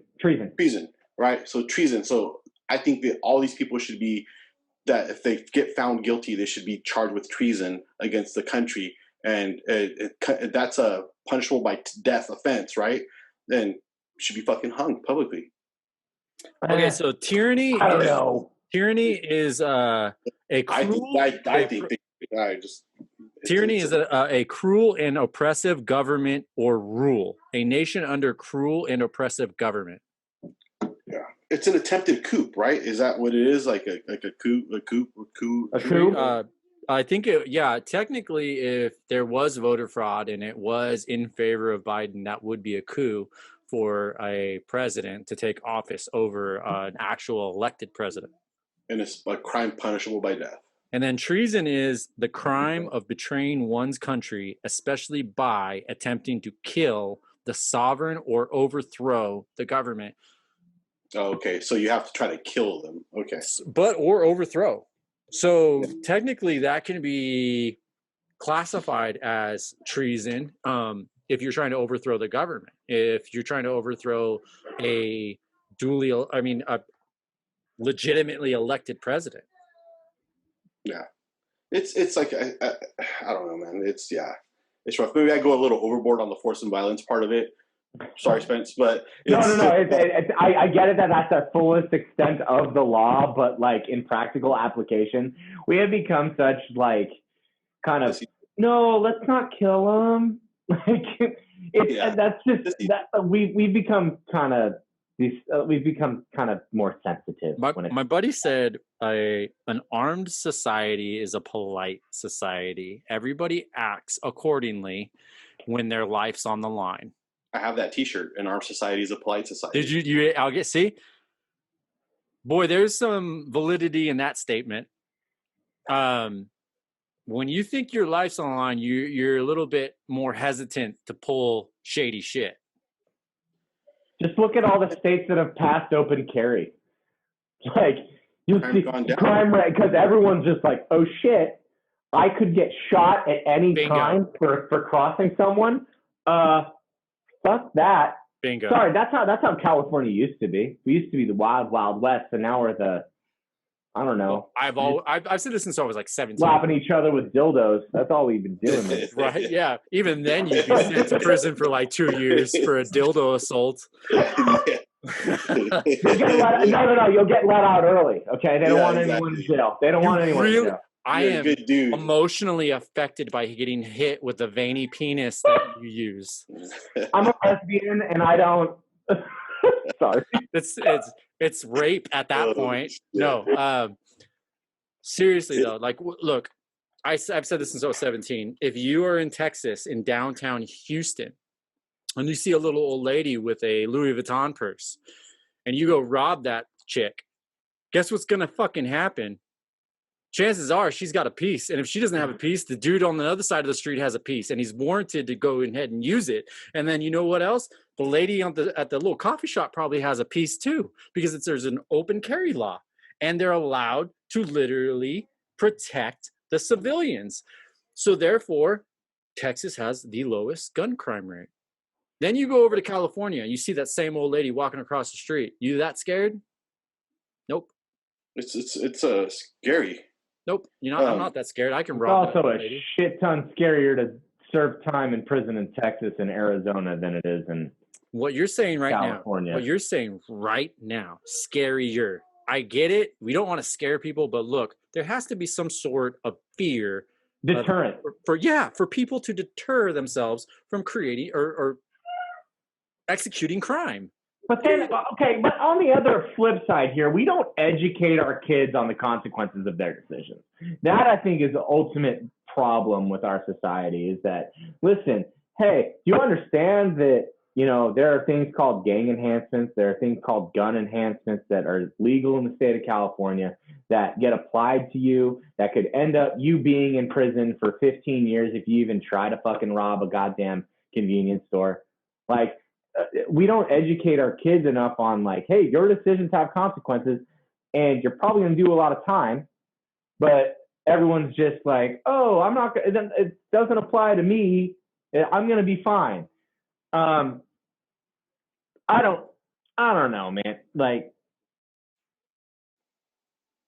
I don't know about you, but I definitely teach my kids like, hey, the route that you're on right now, the lying that you're doing, just the shady shit, you're gonna end up in jail. You do, you do. But there are a lot of people like single parent households out there in low income communities that you've got these kids that think like, oh, I can make a lot of money, dealing drugs or being in a gang. Like but do you understand like the flip side of that you could be in prison for 20, 30, your entire fucking life, and there's not that influence at home for a lot of these kids. And so the deterrent doesn't fucking exist. Okay, I'm going to end up just like my dad who's in prison, who I visited a couple fucking times. Like, what was that? So you get to have a family reunion. Yeah, like, hey, can we share the same cell? No. They can. Sorry, man. Yeah, I know. Yeah, my dad was in corrections for 28 years. One of the best lines I've ever heard, and this was on the news, was a lady, and I think this was in Michigan, in Detroit. She's like, I shouldn't have to worry about that store owner having a gun when my son's trying to rob it. And it's like, what? I remember that. Yes. It's like, what the fuck? What did you just say? What? Like, do you hear the words that are coming out My of son your should mouth? not be punished for robbing people. Yes. It's like, I should not have to fear for my son's life when he goes to rob a liquor store. Exactly. Let my kid break into your house. You come in my house, you're gonna get fucking shot. Like, you come in my house, you're leaving in a box. Yeah, absolutely. No, in a bag. Yeah. I'm winning. I've told you that before. Well, that's the way it is. Look, World War I, what'd they tell them? Advance or die? Yeah, exactly. Yeah. Look, you come in my house, it's you or me who's going away in a bag. Yeah, it's just the society today, dude, and this whole timeout society. And like, I know when I was growing up, dude, I always tell my kids I was raised when child abuse was legal, because I was like literally having the shit beat out of me on a regular basis by my parents with love. But I was having, and most of the time for a good reason. That's what it did. You know, I heard that too. I love you, but here comes the belt. Yeah, exactly. Yeah. That like Mexican leather belt with my dad's name across it. Bill Engvall said it. He goes, the worst sound is literally that belt clearing the belt loops. Oh, scary. It's a sound that I could hear from across the house, and I would like just, damn, here it comes. And that shit doesn't happen though, bro. It doesn't. You can't do it now. You go to jail. I'm not saying like it was right. I think there's a time and a place for spankings. I think that, and in the time and place is, it's all about the context. Yeah, exactly. There's severity that, like, look, you're about to like severely hurt this little girl or this little boy or something. You know, you need to get your ass whooped for what you just did. You know, or you're just something that's extremely severe. Like, hey, knock it off. You know, or they're doing something flat out wrong. I would much rather have been spanked than learn that shit by going to jail or prison when I'm older. Right. I got my lip split by my mom for going like this. She told me to do something. And oh man, I was running away from my mom once, right? I literally was running while she had the wooden spoon, and she said, "Every step you take is a whop on the ass," and I just went. Yeah, it's and I always taught my kids, man. I've tried to teach my kids that with every action you cause has a reaction. Yeah. So if you're doing something stupid, expect stupid things to happen to you. If you're hanging out with dirtbags, expect dirtbag things to happen to you. You know what I mean? And like I've been blessed enough, and because you know being always working and stuff, that we've been able to give my kids everything. But I've always had to have something, like their grades had to be straight A's. You know, and I told my kid, like, my daughter brought home C's. I took her phone away from her. Like, this is what a C life is going to get you. You're not going to have the iPhone, the newest iPhone. You give me A's, that's what an A life is going to get you. I've always tried to instill that into them. And I rarely did I spank my girls. I maybe once, twice, both of them. And because I was just beat all the time. So I didn't want to do that. But I've always try to instill, like, you know what I mean? Just be your own person, make right decisions. I can't be there all the time to make decisions for you and help you out with decisions. You guys got to do it. And I think that's what's missing out of society, and it's missing out of a lot of things, and a lot of and that's what the issue is right now. All these Antifa kids that are running up and hitting these officers in the face and stuff and spitting in their faces. We talked about this. I said, look, if my kids were in college, the moment Trump got elected and everybody was getting a support animal and then also protesting by not going to class, I would have been on my kids' ass going, get your ass in class or drop out so that somebody else can take your fucking place. So I can stop paying that money. Shit. Yeah. You know what I mean? Yeah, the world doesn't stop running because somebody gets elected. And I'm applying that to today. The world doesn't stop running because Biden gets elected. Get your ass to work. No. Do what you've got to do. If you don't like your surroundings or your settings or something, change it. There's I think it's Stick Figure. I think it's Stick Figure, or is it Pepper? They have a song called Vacation. And it's one of the lines is like, if you don't like your life, go ahead and change it. You know, and it's just like, just go ahead. You know, we don't live in a third world country. Fucking change. You're the only person. It's not that simple, though, guys. It's just, and you're right, because it requires you to go out and work and take a risk. And yet here we are in our fucking safe little bubbles, like trying to. Yeah, you can't change your life through Instagram or Facebook. Sorry, one post, 160 character or less post is not going to change your fucking life. I'm sorry. Yeah. As parents, dude, like back to the whole discipline thing, man. Our job is to be like the bumpers on a, like, you know, at a bowling alley, right? Like, don't don't let them get into the gutter ball. Let them feel it out. Let them, live and learn, but really keep them from the shit. Smack them back into the middle, Yep, And exactly. That's why we great analogy. Smack them back into the middle. Yeah, exactly. Yeah, you just smack them back on track. Look, that's what would come down to it when I said I don't want every fucking 18-year-old voting. Go fuck yourself. I don't want myself voting when I was 18. I didn't know shit. There's a gap between about 14 and about 19 that kids are just wild, and I mean wild, like loose. They're feeling around. We all know. We all were that age in that gap. We know we were just kind of feeling around. I don't want those fuckers voting because they're still trying to figure themselves out. You know what sucks about this election and the alleged fraud that's happening? This was the first year, because my girls are 25 and 20 now. So we sat down at the dinner table and actually with our ballots and discussed. And I don't push politics on my kids. I don't tell them you have to vote for Trump because I'm voting for Trump. But I want them to know the facts. So we actually sat down as a family, the four of us, with our ballots out and discussed our ballot process, right? And I still didn't tell my girls which way to vote. I just gave my opinion. They gave me their opinion. We laughed and giggled about it and cracked jokes over it. But we filled out our ballots as a family. And then for it to get cheapened and diminished the way it's being done right now. Yo, you're right. Look, Spencer, you did the same thing, right, bro, with your wife. My wife, we sat down and she voted for the first time. Yep. And she had questions, and I was just trying to answer them as best as I could. Reverted to the voter guide. But yeah, man, it's not about trying to push your agenda on someone. It's just giving them the information. And I know that we can all kind of dissect that and think that he's a Republican, he's going to naturally go towards Republican candidates. No, actually, I'm sorry. There were a few D's that I filled in just because I know that they're good people. Some of them I actually know very personally. And, the policies that they pass is very important. And the policies that we pass in our propositions, extremely important. It's the same thing as look, we're all a relationship. This country's a relationship, right? It's the same thing as men and women. And for the most part, you don't typically have a pansy-ass man with a pansy-ass woman, or a pansy-ass man with a pansy-ass man, or, whatever. You have a balance. You have a little give and take, an understanding of both sides.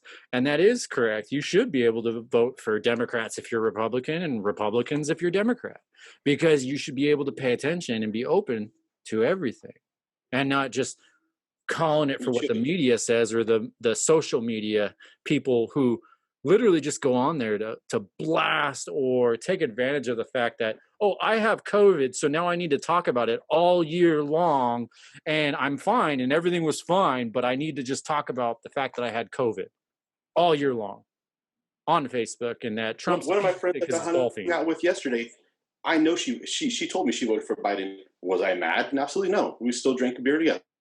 You know what I mean? And good for you, because I only want to be friends with people like you. Yeah, but it's like, oh, you're not gonna be happy I voted for Biden. I'm like, that's cool, good for you. You know what I mean? You made your decision at what fits your life. Did you ask her why? I know why. I won't get into it. I know why. Give me the gist of, because I really do want to understand why. She feels that Biden supports more of the LGBT community. But I gave her an example of what Trump did for the LGBT community, a positive that he did for it. And that was it. That was the extent. I wasn't going to discuss politics, because I remember when I was intoxicated and I was having a good time, and I was actually there to get away from politics. Wait a minute. You have a brain in there? Who, me? Yeah. Yeah, you have a brain in there? Yeah, I do, what? Bro. Shut the fuck up. I do. It's not very fucking well used, but I do. No, you want to shut up, man.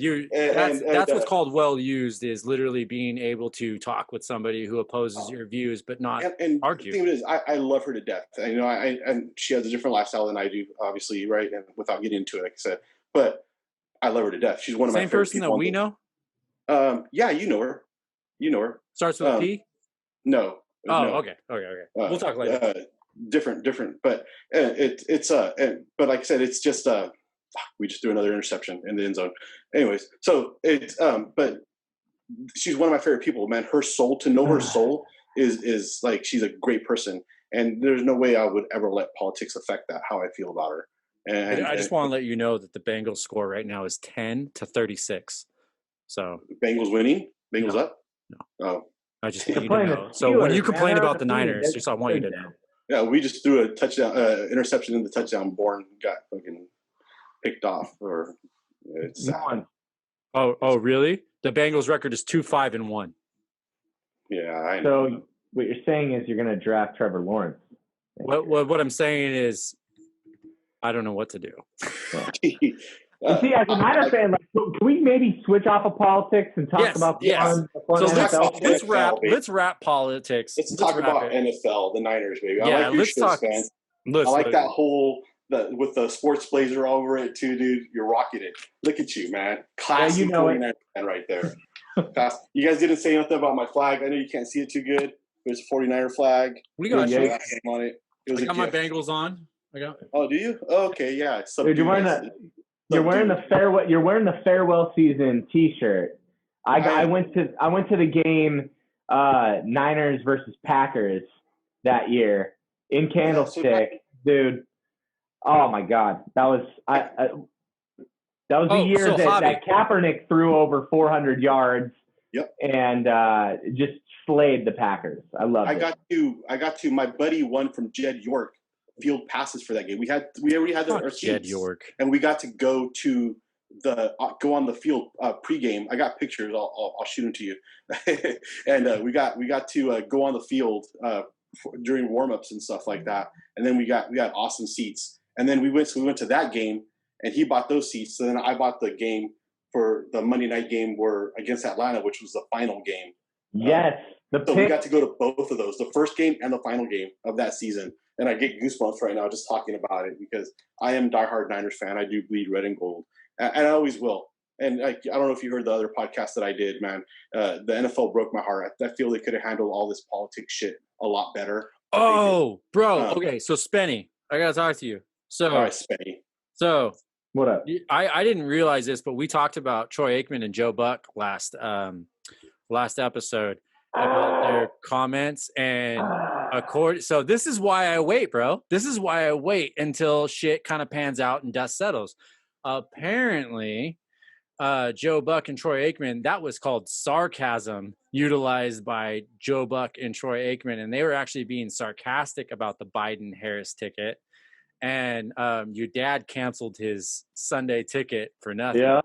Yeah. So, and that's exactly why I wait, bro. That's exactly why I try to take everything into consideration, because it's like, because I thought it was like, I was like, whoa, I didn't expect that to be mouthed out of them. And then sure enough, the right kind of spun it towards the left, and they were like, no, we were being sarcastic, man. Like, we're Republicans, so they just don't know how to be sarcastic. What, that Republicans don't know how to be sarcastic? No. Buck and Aikman. Oh, okay. They're just not. Well, they're fucking doorknobs, dude. They are. Right. But I've never been a fan of Buck. I respect Aikman, I guess. Even though I fucking hated him. As a Niner fan. Cowboy. As a Niner fan, I fucking hated him. Look, you gotta respect anybody in the NFL. No. Yeah. No.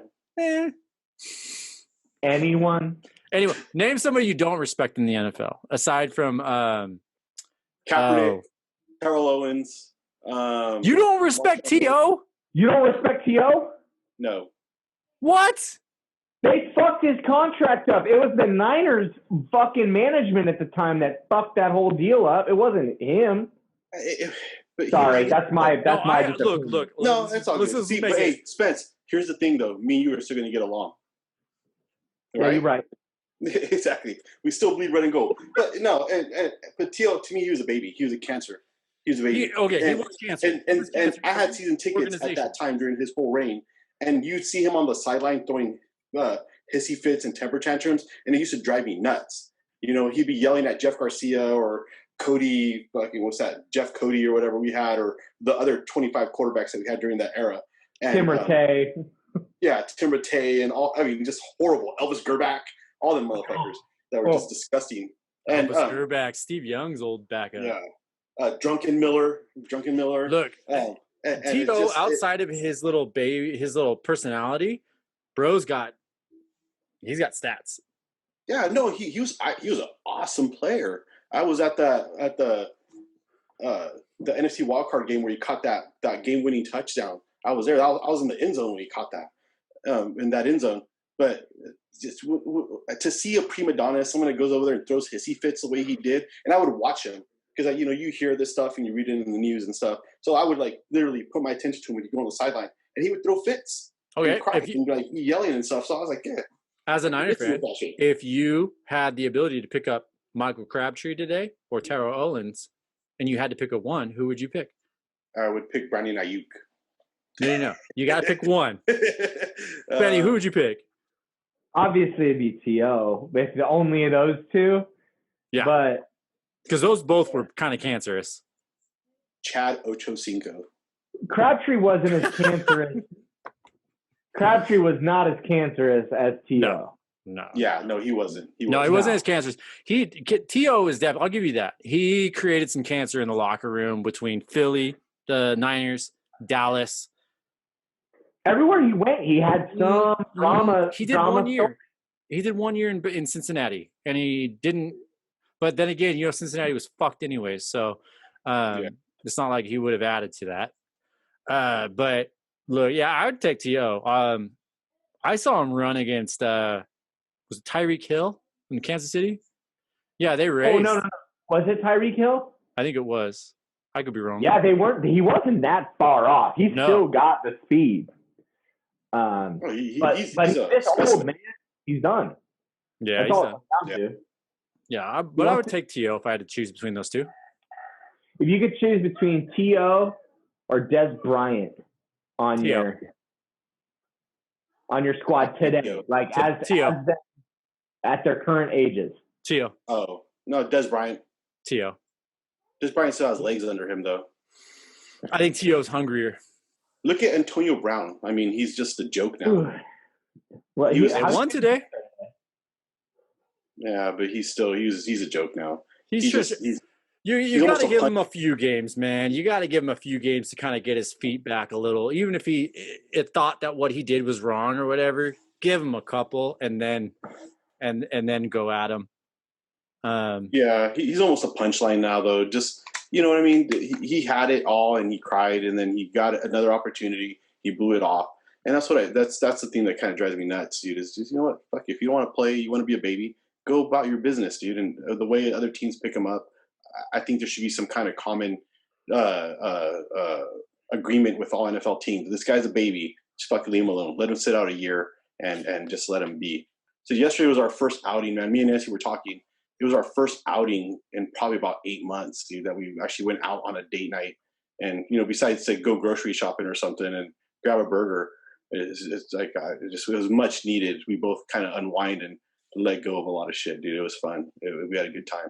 Nice. It was Michelle, dude, that I was hanging out with. Brian was there and Crystal at that place. So you could leave that name out, though. But you remember Michelle, right? Remember Michelle from Tap House all the time? Bigger girl. I saw her. She was a bigger girl. Captain Awesome online. Yeah, she was always at Tap House with us. Part of the beer show. Both Spenny and I worked at Lodi Beer. Oh, really? Yeah. That's how we met. Oh, really? No, I didn't know that. Yeah. I was there for 8 years. Oh, wow. I think I was there for a year or two. And then so Spencer's actually, I think it's Spencer. When the Niners, my last year of being a Niner fan, when the Niners built their new stadium, I think it was Spencer who offered me tickets, and I was like, what for? To go to Best Buy afterwards? Like, it's Santa Clara, it's so, because we used to end our shift or take breaks in the back room, and they had this massive, what was it, 70 or 80 inches? Huge, man. Yeah, we would just sit there and eat our meals and watch football games and then take off. So anyways, let's talk. First of all, I want to talk about Miami. What in the fuck? What's going on? It's Tua. Bro, whether it's Tua or Ryan Fitzmagic, I'm happy. I love Fitzmagic. Yeah, dude. I thought they did him kind of dirty. Yeah. You know, because he had the team going. I mean, maybe they weren't winning as much or by the amounts that they wanted to, but they did him kind of dirty. And not to say that take anything away from Tua, it's a great story. And I think that's what the NFL was searching for, is they needed some kind of like story to brighten up this year, and him coming off that really bad injury and all that shit. Did you see the Cardinals win? They won in the final seconds. A Hail Mary. Really just watching that. Yeah, I'm watching right there. Bro. Oh. Let's move on to the Cardinals because damn. The Cards are insane. Yeah. What's happening in Arizona? Well, I'll tell you what, it makes the Niners loss week 1 seem like a little bit make more sense. Yeah. No, they got everything running, dude. They're going to be a solid. I think they're going to go deep in the playoffs. The guy I'm watching right now is the Chargers, Joey, what's it, Harrington or whatever his name is. You mean Justin Herbert? Justin Herbert. Because I put a lot of money into Oregon, University of Oregon, when my kid went there for a year and a half. So I vote for him. He got his ass kicked today, 21-29 by the Dolphins. But he's actually pretty good. He's legit, man. He's slinging it. So yeah, the Bucks kicked Carolina's ass 46-23.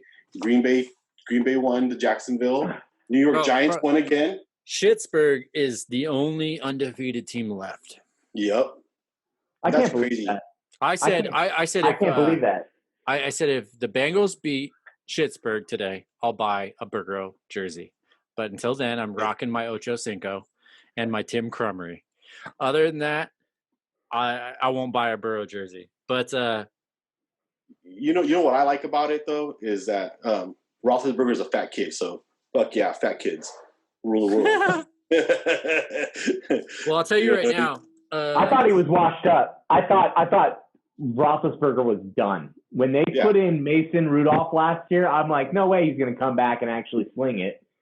And he did, though. It lit him up. Nuts.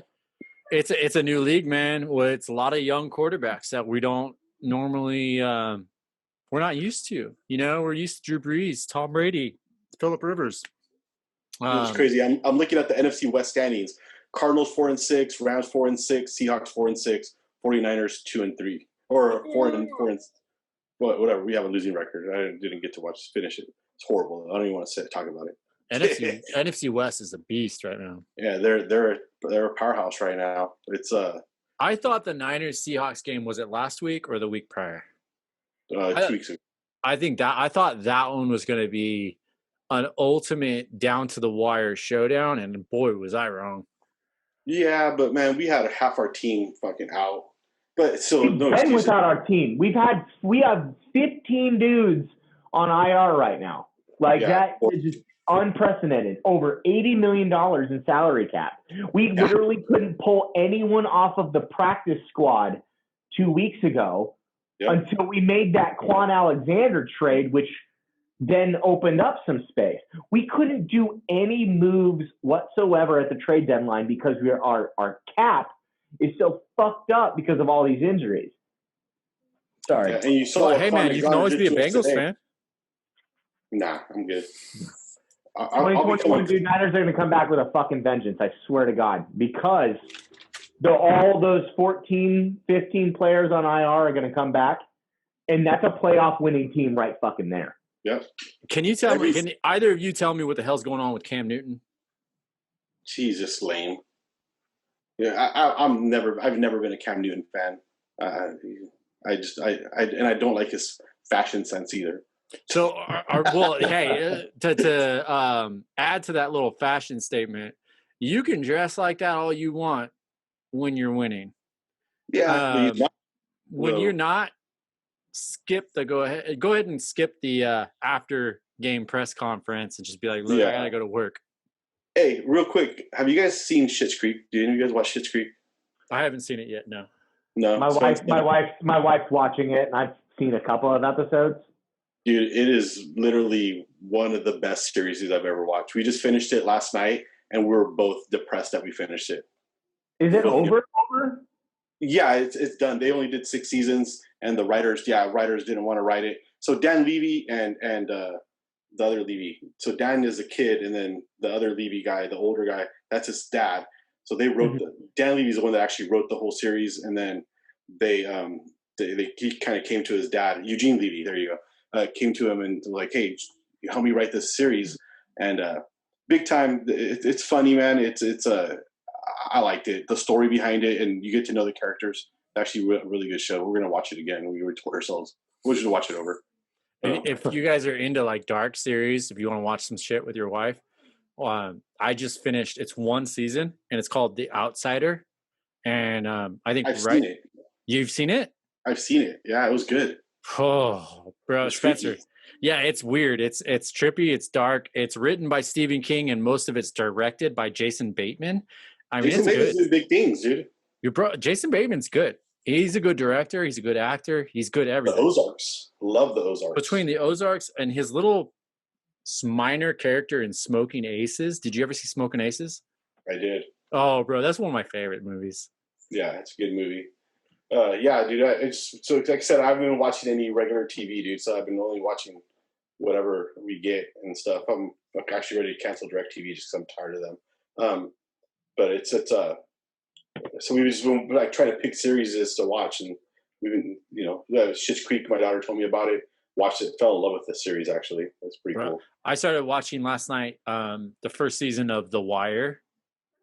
I'm way behind, obviously, on that one, but I want to watch Homeland too. Well, the reason I was bringing up The Wire was because let me see this real quick. The Wire takes place in Baltimore, right? So, yeah, and it's all about detectives. Excuse me, bro. So The Wire came out in 2002, and they were already making a show about Baltimore and how terrible it is, and just how crime-driven it is and corrupt in 2002. And here we are almost 2 decades later, and Baltimore has fallen apart. I posted, I think, that Kim Klacik, the Republican nominee who was just ripping Dems for being a Democrat-driven city in Baltimore. Yeah, it's incredible. But I was thinking about that last night. I was like, this is in 2002, and they're already like, hey, Baltimore's a shithole, and it's becoming one. Yeah. So off the subject, it was Hopkins that got the game-winning touchdown for Arizona in the Hail Mary. Does that matter? Yeah, it sort of does, because he just got traded by them. We should have picked him up. He couldn't afford him, though. I mean, if we knew he was fucking available, we probably would have made a move. But, I mean, that's kind of a able thing. All right, who's got who for the Super Bowl? Let's start out with Super Bowl AFC and NFC winners. Who you got, Javi? I got the Bills in the AFC. What? The Bills. The Bills, even though they lost today, 32-30. Over Baltimore? Yeah. The you Bills. Think if Buffalo faces Baltimore, Buffalo will succeed. Oh, Buffalo will whip their ass, dude. Josh Allen is the real deal, dude. I love Josh Allen, dude. I love that kid. He's legit. He's a fighter. He's gonna. What honestly, about Pittsburgh? I think they'll falter. They're an older team. The further they get into the season, and I don't want to speak ill of old people because I am an old guy now. They're 9-0. Yeah, I know, but I think they'll falter. Honestly, I don't think they'll go far in the. I mean, if they lose every single game from here on out, they're going to be 9-7. Yeah, no, but I don't think they'll go far in the playoffs. I think the Bills, young team, put together well put together team, good offensive line, good defensive line, awesome running backs, dude. They're all beasts. They're going to be, I think they can go all the way. And I'm all for it. NFC, man, I wouldn't. The way Aaron Rodgers is playing right now, I think Green Bay has a good chance of it. But Cardinals, but I really think Green Bay has a good chance of being there. What about you, Spencer? Aaron Rodgers is having a fucking season this year. No, I agree with you. I've said this. I think Spencer knows this too. I said Green Bay's got something to prove this year. I feel like Aaron Rodgers is like literally like, this is my last year here, and I'm going to prove that I need to be here for at least 2 more. He's going to be on the Niners next year. Shut up. Mouth, dude. That's the talk right now. Well, I know that Aaron Rodgers has always been a Niner fan. Yeah. And, if he ends his career with a 3-year contract with the Niners, that will, I think, be the icing on his cake for his whole career, especially if he's got a defense like the Niners at full strength next year with Nick Bosa back, Solomon Thomas back. I know he's not that great, but then you got – yep. And you got Richard Sherman back 100%. There's a lot. If you get Aaron Rodgers on the Niners and he's able to execute what Kyle Shanahan has planned for the team, I think he could do it better than Jimmy G. I love Jimmy G. I'm glad we gave him a chance, but you just look at can Nick Mullins do what he's doing? Yes. Not for long, but I think Aaron Rodgers may be that guy we go get next year, especially because they got Jordan Love and they need to give that guy a chance. He was a first-round pick. Yeah, and don't be surprised if Garoppolo goes back to New England too. If Frisco picks up, I and you know what? For all you people that don't like people saying Frisco, fuck off. Frisco picks up Aaron Rodgers. It's over for the NFC West. Yeah. If you've got an offensive line, it's over. Aaron Rodgers is a bad man. And you bring up the offensive line. That has been the weak spot the whole fucking year for Jimmy G because we lost Laken Tomlinson early. Trent Williams was still knocking off some rust. The only person on the offensive line that was actually there last year was McGlinchey. Yeah, McGlinchey. And I think Ben Garland, maybe. But even he had an injury. And then Staley retiring, too. That was huge. Just that contract? Big hole. Yeah. What's up? What was Jimmy G's contract? Jimmy G. Okay. Well, at the time it was. Now it's like, I want to say 10th or 12th in the league as far as high-paid quarterbacks. What's left on it? Oh, dude, if they release him next year, the team only has to pay something like $5 million, $7 million in dead money. It's not that much. So if they decided they wanted to go a different direction, and here's the deal: do you go for Aaron Rodgers or do you draft someone? You do both. You go for the cheap option, and I agree to that idea. That's not a bad idea. The kid from BYU. You draft the kid from BYU, and you let him sit for 3 years, however long we sign Aaron Rodgers. Let him see and soak in all that knowledge, just like Aaron Rodgers did with Brett Favre. That's why Aaron Rodgers is the great quarterback that he is. That's why Steve Young was a great quarterback that he is behind Joe Montana. You got to see Joe Montana and how he runs the offense. And that's what's NFL, like, I think has like the biggest thing is that they always want the latest and greatest, and they don't let their players develop the way they used to be because you have to pay them so much money. I think that's what it is. Oh yeah, wholeheartedly, 100%. I agree with you. I've always said Aaron Rodgers was literally the last quarterback that did it right. They drafted him and sat his ass on the bench behind Brett and said, "Learn." Because I was pissed when the Niners didn't draft him, dude. I literally was throwing shit that day. Yeah, Aaron Rodgers. They drafted Alex Smith over Aaron Rodgers. Alex Smith was okay, but he wasn't. As a human being, he wasn't elite. He wasn't elite. He wasn't a Super Bowl caliber fucking quarterback. Hey, look, they draft Aaron Rodgers. That's I think that's brilliant. Tank your season. You're not going to win the NFC West. I'm sorry. So just tank your season. Grab Aaron Rodgers. Grab a draft pick. And let him grab a couple playoff spots or a Super Bowl. But Rodgers is a bad fucking man. He is. And he is, and you're right. You're 100% right, Javi. He is the way he is because he sat behind Brett Favre. There's no way in hell you as a quarterback sit your ass behind Brett Favre and don't learn a few things. You know, I mean, whether or not it's a few things to do right or to do wrong, you don't not learn a few things. You have to. You soak in that knowledge, man. You watch the way he runs his offense. you watch the way he runs defenses and what he calls, you learn. You're like, okay, cool. That's what I do. That's what I'm not going to do. You know what I mean? And you soak in that knowledge. The quarterback position, dude, that's you're the general. You're the main guy running that team. And it even translates to the defense, because if you're out there for a long amount of times and you're running a long series, to score a touchdown, you give your defense time to rest.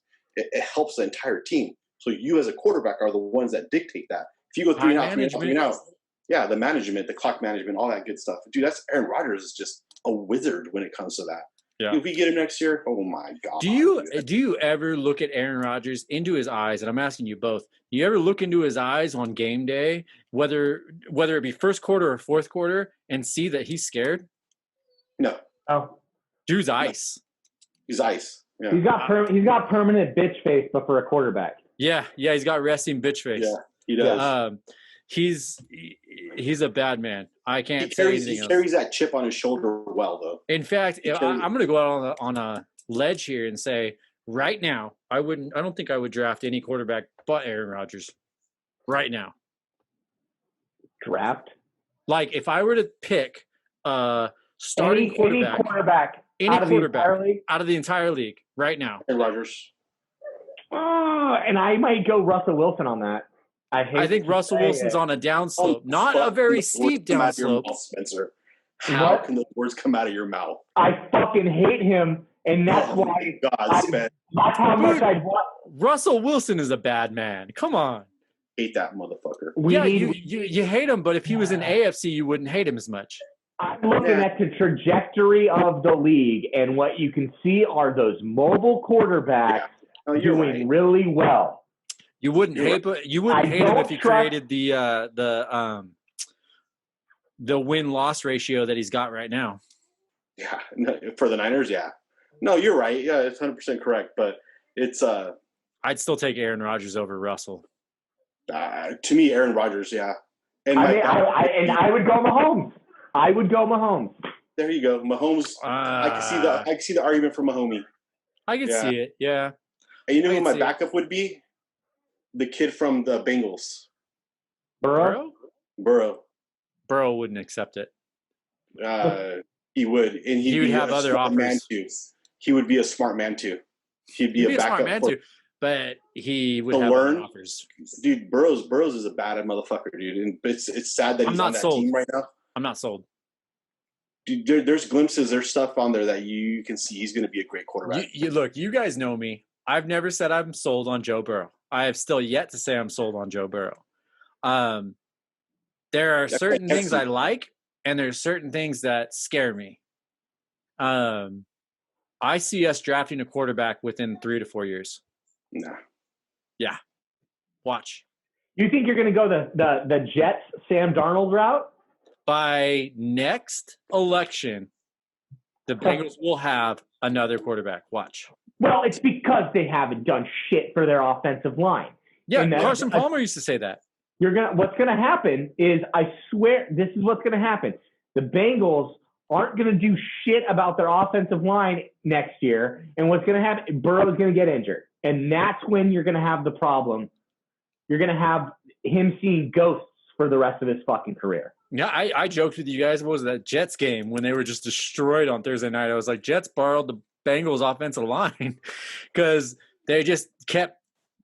Yeah, look, Bengals aren't going to do shit until Brown dies. They've got to have another GM who's literally as the Cowboys. Look, I'm just very glad that I'm not a Cowboys fan. Hell yeah, boy. But it's pathetic.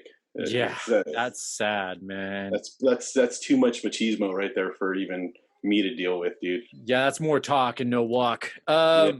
So, but look, Aaron Rodgers right now has got to be, aside from this season alone, has got to be the most elite veteran quarterback in the league. Other than that, I would say either Roethlisberger or Breeze. Yeah. Right now. Hey, I got to take this call real quick, dude. Go for it. So you asked me the question, who would I choose to go to the Super Bowl this year? And AFC, NFC. What's your picks? So Oh my God. I'm going to have to agree. No, I'm not. Fuck, man, this is tough. Like, I'm looking at the records and I'm looking at the teams, and it's all just so muddied. On the NFC side, I really think that Tampa Bay ends up in the Super Bowl.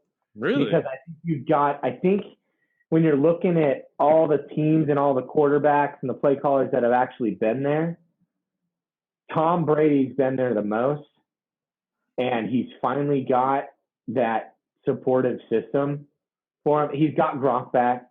He's got Antonio Brown. He's got Mike Evans, Chris Godwin, Leonard Fournette, and Ronald Jones fucking went off today.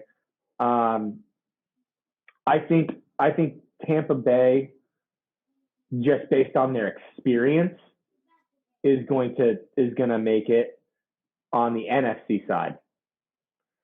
On the AFC side, I'm gonna go.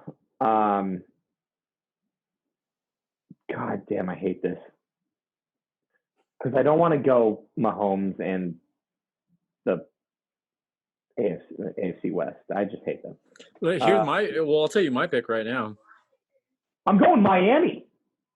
What? I'm gonna. You think Miami's going to make it not only into the postseason, but you think Miami's going to make it through postseason to the show, to the fucking show? You think with Miami Tua or with Tua? Yes. Yeah. Which one? Which quarterback are we using for Miami? I can't believe I said that. Can I revoke that statement, or do we go forward? No, I'm writing it down. You said Miami. Bro.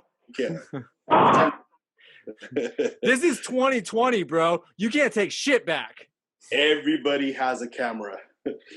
So he said Miami. Miami. I didn't even look at the division games. You got Buffalo that's 4-0 in the division, and Miami that's 1-2. So who's your AFC pick? Spenny, who's your AFC pick? I know you said Miami. I know you said. I'm just gonna stick with it, just to add some controversy. Fuck it. All right, Miami versus who? And I told you, Miami versus Tampa. This is the first time that Miami doesn't have to fucking face a Tom Brady-led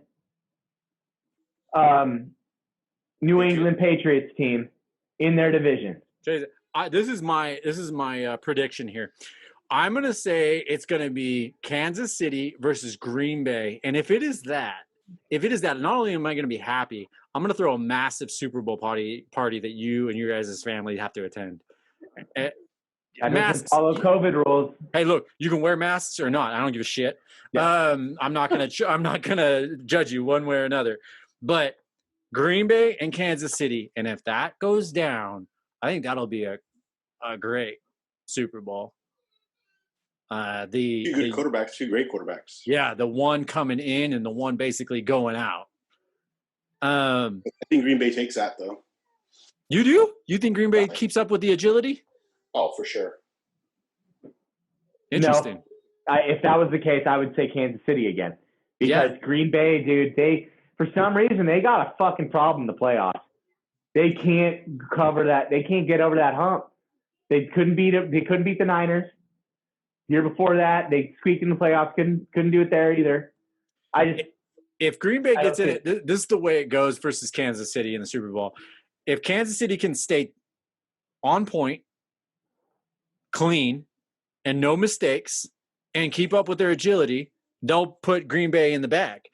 But if they make mistakes, Rodgers is going to capitalize on that shit.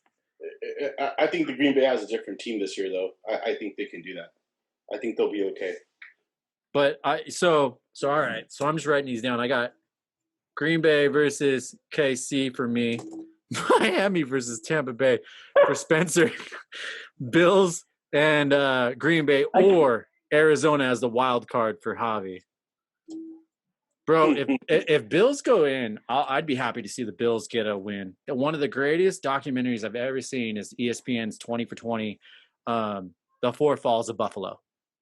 And that was one of the most incredible documentaries I've ever seen, like, as far as sports goes in that genre. I mean, that was like, I live that. Poor Scott Norwood. He still has nightmares about that. Who?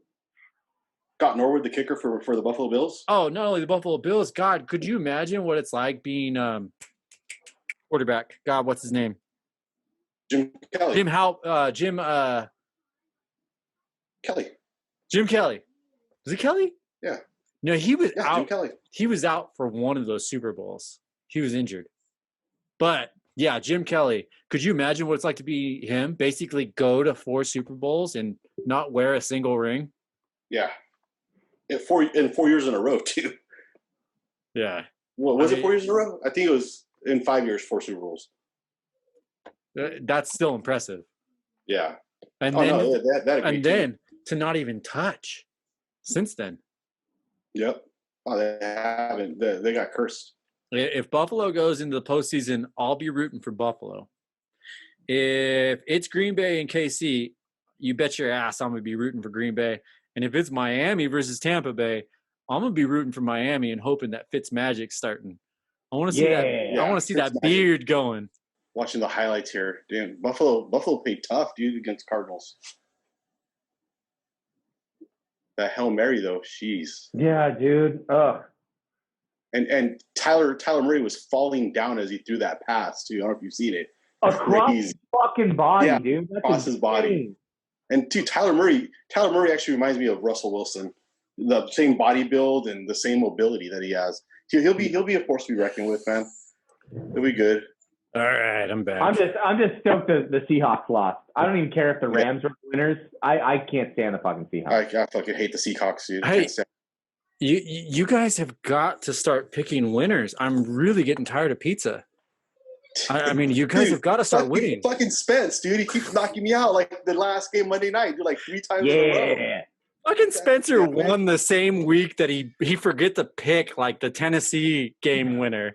That's twice. That's twice I've forgotten to pick, and I still win in the week. Yeah, what the hell is this shit? Yeah, it's horrible. As of right now, it looks like I'm gonna be eating pizza again. Fuck.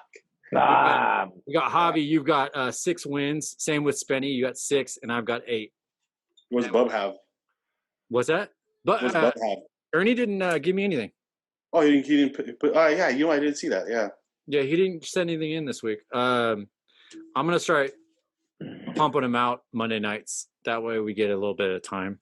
That's my fault. But this Baltimore New England game should be either good or an absolute blowout. I think it'd be a blowout. I think Baltimore's gonna whip their ass. Yeah, I think they're gonna have target practice with New England.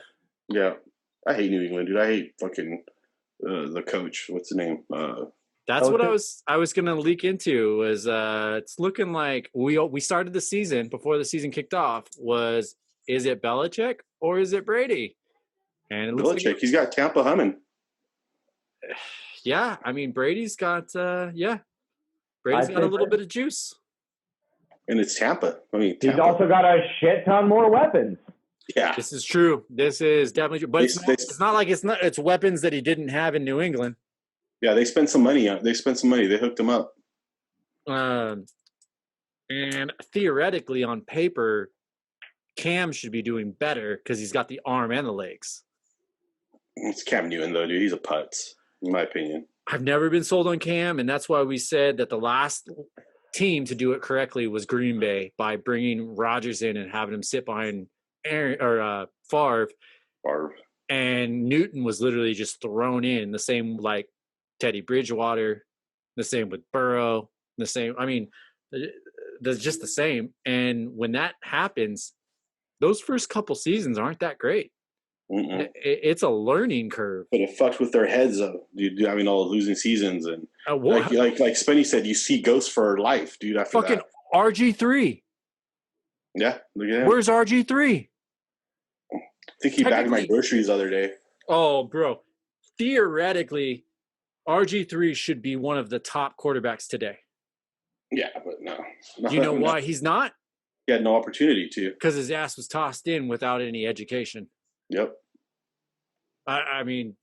And he was tossed in after a diagnosis of, you got a fucked up knee. Send him back on out. No, that was. Give him a shot, let him go. He had the same injury that Jimmy G had, didn't he? ACL? No, RG3 had like a knee, like strained an MCL or something like that. Sorry, Carrie Underwood just has my attention right now. That's she's hot. It's okay. Hey, I keep telling you, Javi, you can have Carrie Underwood. I'll take Lagatha. Dude, I don't know about that. Lagatha. That's the name of my AR. I know it is, but I'm gonna steal it because Lagatha's a badass bitch, bro. She's a good woman to have by your side. But Carrie Underwear, man, it doesn't get any better than that. I still miss. Oh no, it's Monday night. Is Hank Williams Jr. Yeah, Hank Williams. Right. All right, gentlemen. Well, yes, I gotta go cook. It's been fun. So it's Monday night football or Sunday night football. Sunday night football. Thanks, Go guys. barbecue some chicken. Let's see everybody later. Yeah, and if it's Green Bay and KC, we're all doing it here, right? Right on. Let's do it. Right on. Yeah. Yeah, let's have the family over. I'm game. Let's do it. All right, man. All right, guys. Talk to you later. Yeah. Thanks again, everybody, for tuning in. Follow us, like, and subscribe. And until next time, cheers, everyone. And stay sane out there. You start with the head. The victim gets all fuzzy. You can't feel the neck. You got knocked the